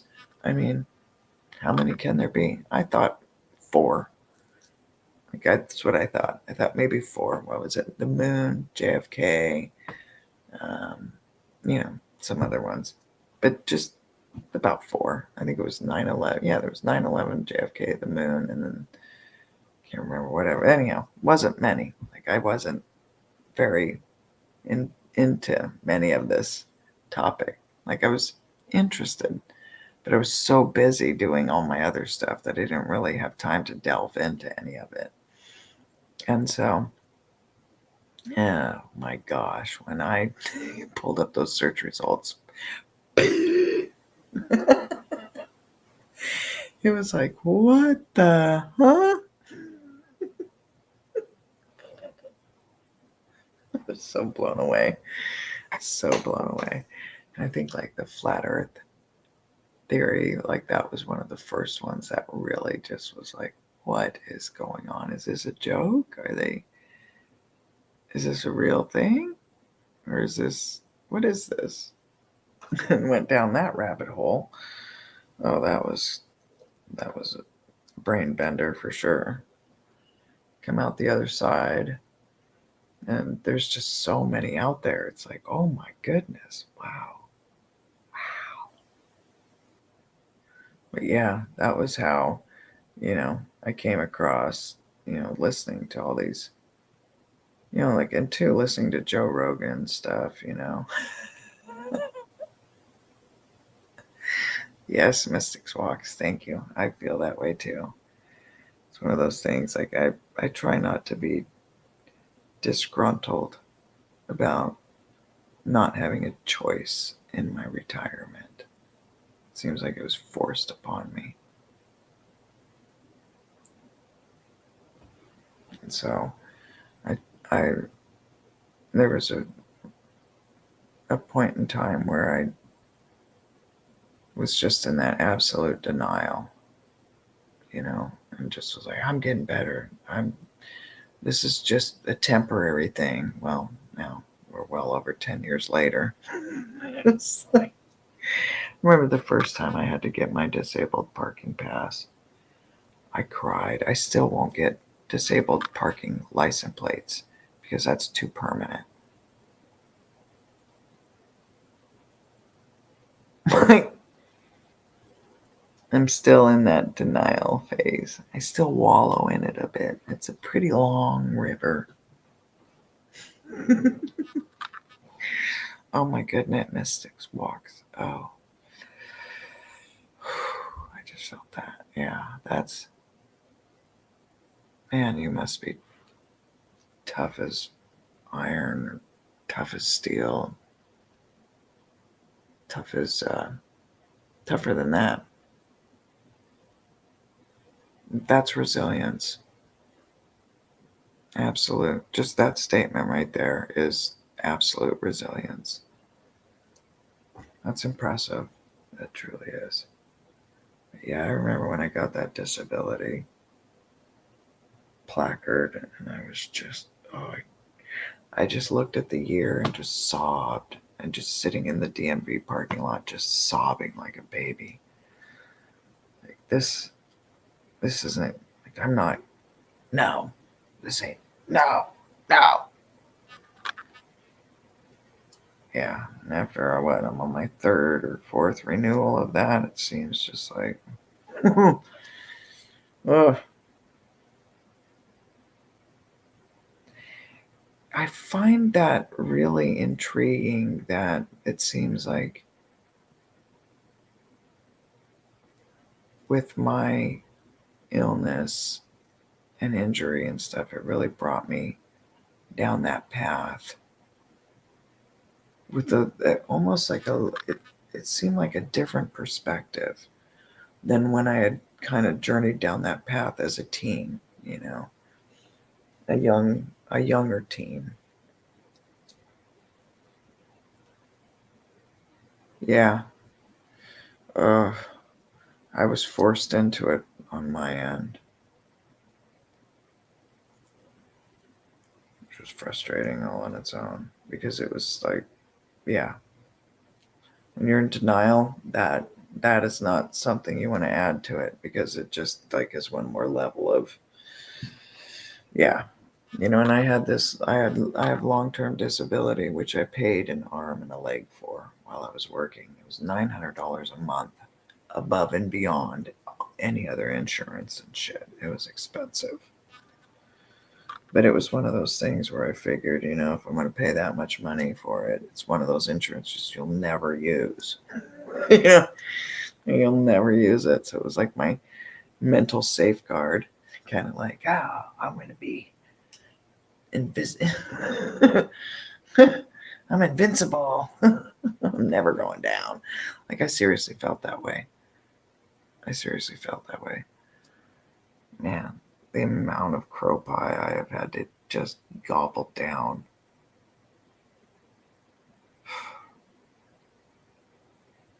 Yeah,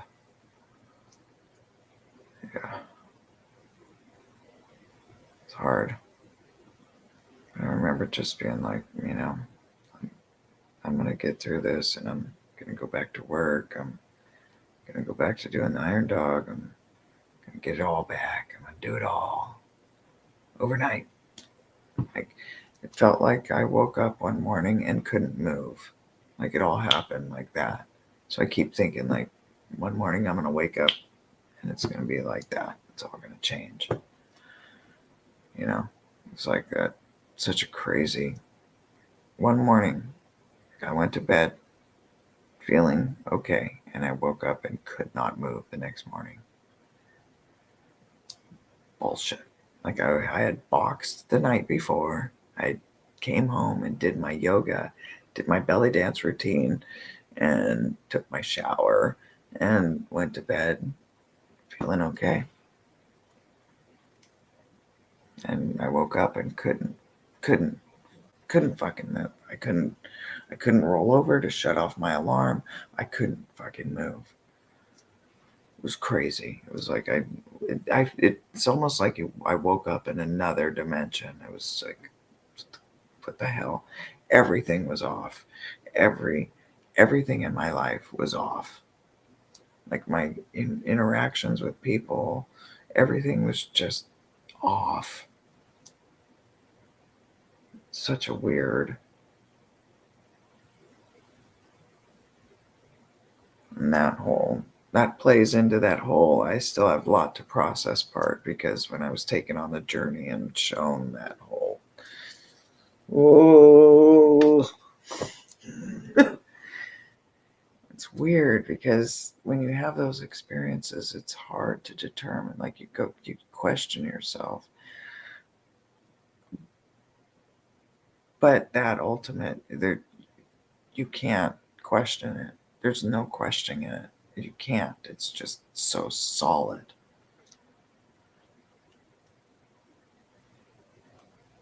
I wish I had the words to explain it. I really do. That's where I stumble and fall, is I don't have the words.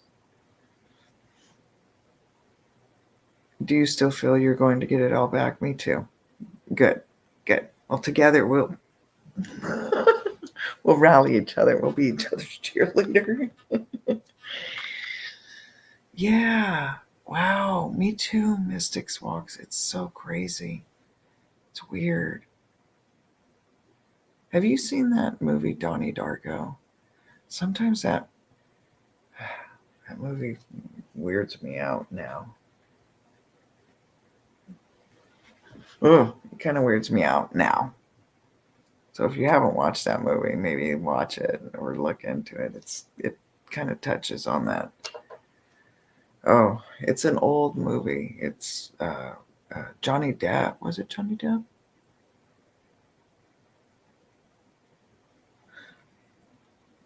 I may be wrong. No, it's not Johnny Depp.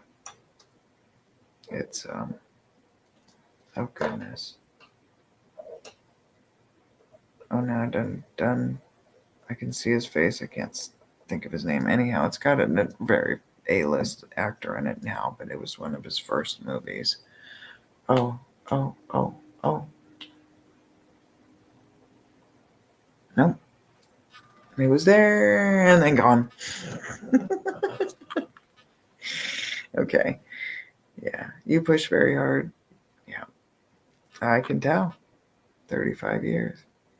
Oh, the living journey. What do you have? Asking the angels I know that follow us all to come and miraculously heal you. Oh. Thank you. Amen. Thank you. I appreciate that. Wow. Yeah, like I said, and we get to that place and like that fire and brimstone. But the accountability is on our intentions and our motives. And so as long as we keep our intentions and our motives clear and clean, you're on a great path. You'll start to lighten the load. That is the best advice I can give for, kind of like sum up all of that. Palmer Pen. Oh, every Wednesday and Sunday. Okay. I went to St. Michael's out there in Palmer.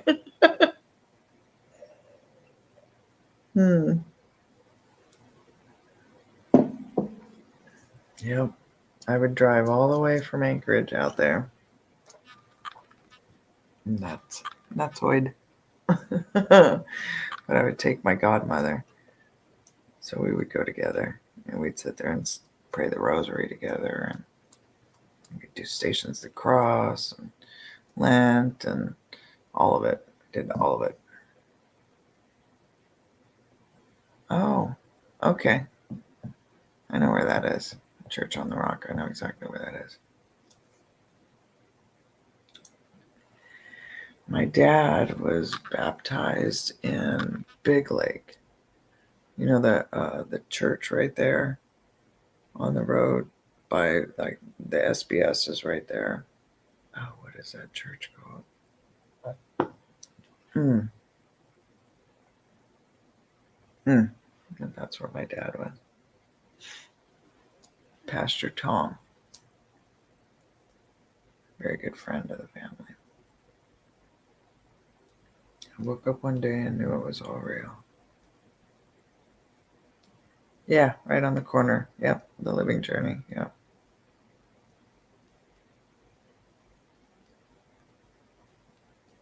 Yeah, like I said, my dad, was one form, and my mom was Catholic, so it was like in the same house. It was kind of weird.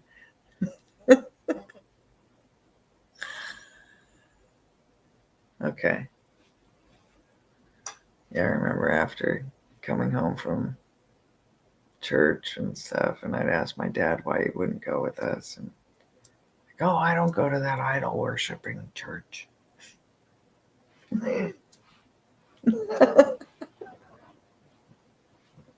What you talking about, Dad?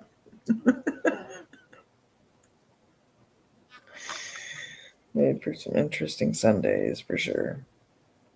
Because as a little girl, I wanted my dad's soul saved. I wanted to make sure he got there. And now he's basically been a deacon.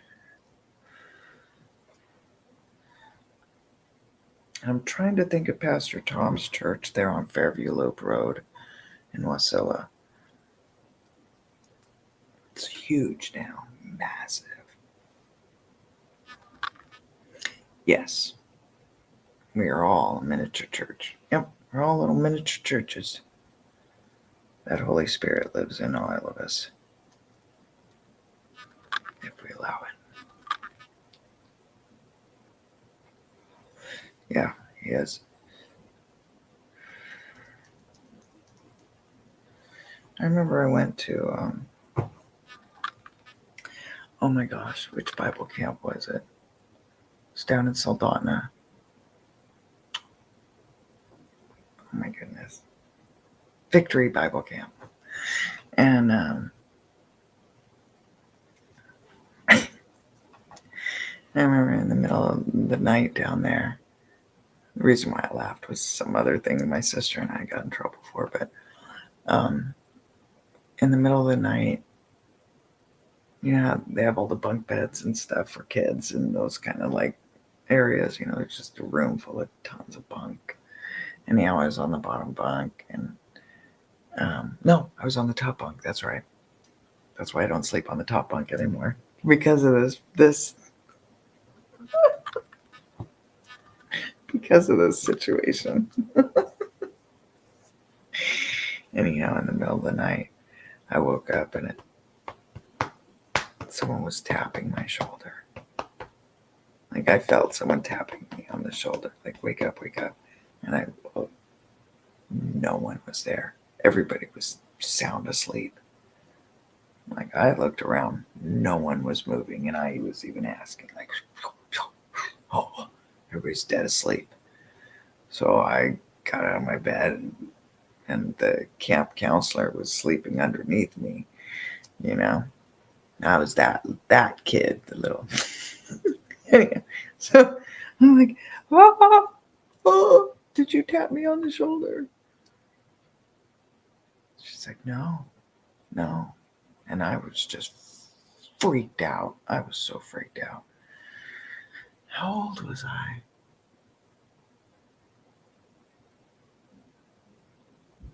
8, if that.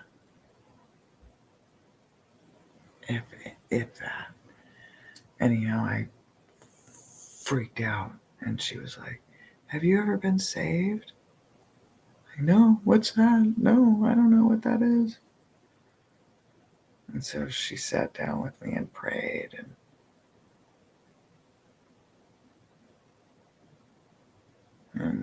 and she walked me through saving me that night. It was one of those really neat.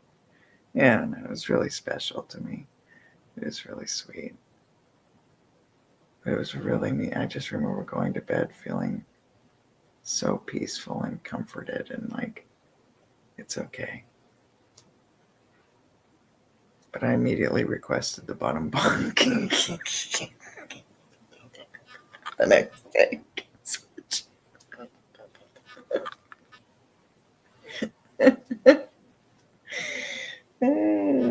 That's so funny. Well, I think on that note will be a good note to go to sleepy upon. What you guys think?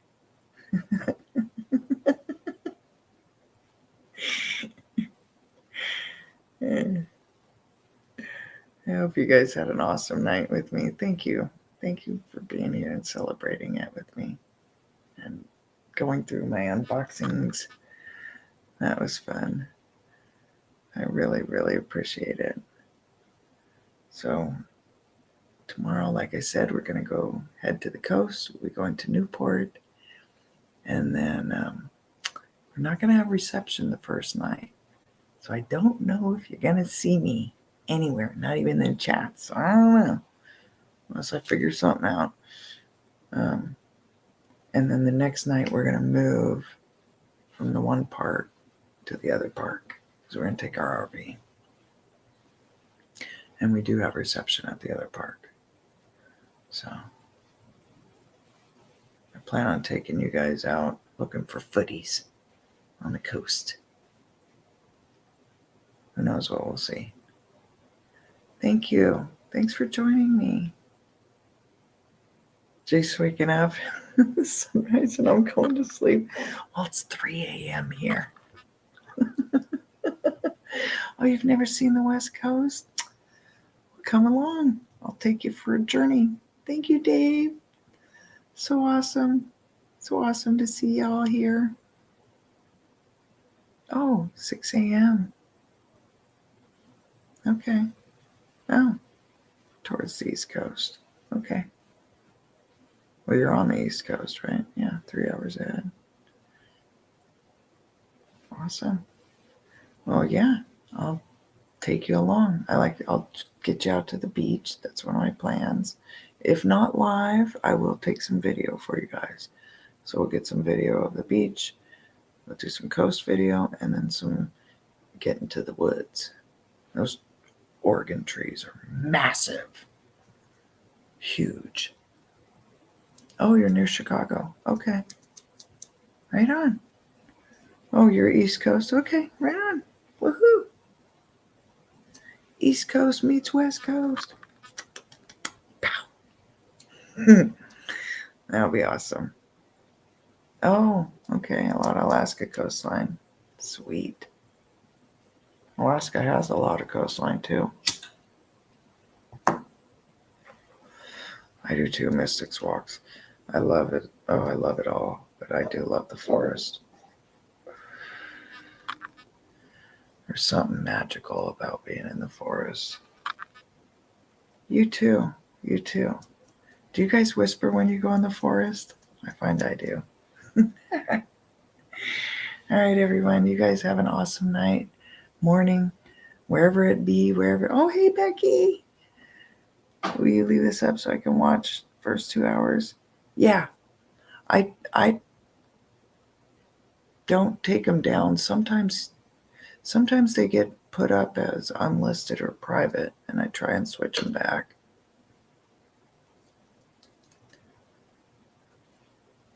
Yeah, I'll leave it up for you. I won't, yeah, we'll figure that out. But of course, Becky, thanks for coming along. Well, you guys have an awesome, awesome night. We're at 3.5 hours. My body's about ready to go pew. I gotta go hang out in the sun tomorrow. Hey, this is a look. This is a look. All right, tubers and footers. Love y'all. Thank you for being here. Thanks for celebrating my anniversary with me. And thanks for unboxing all these goodies. Now we got to find places to put it all and get it all sorted. Thank you. Thank you. You too. Take care. If I figure out how to do this quickly, we'll get there. See? Hi.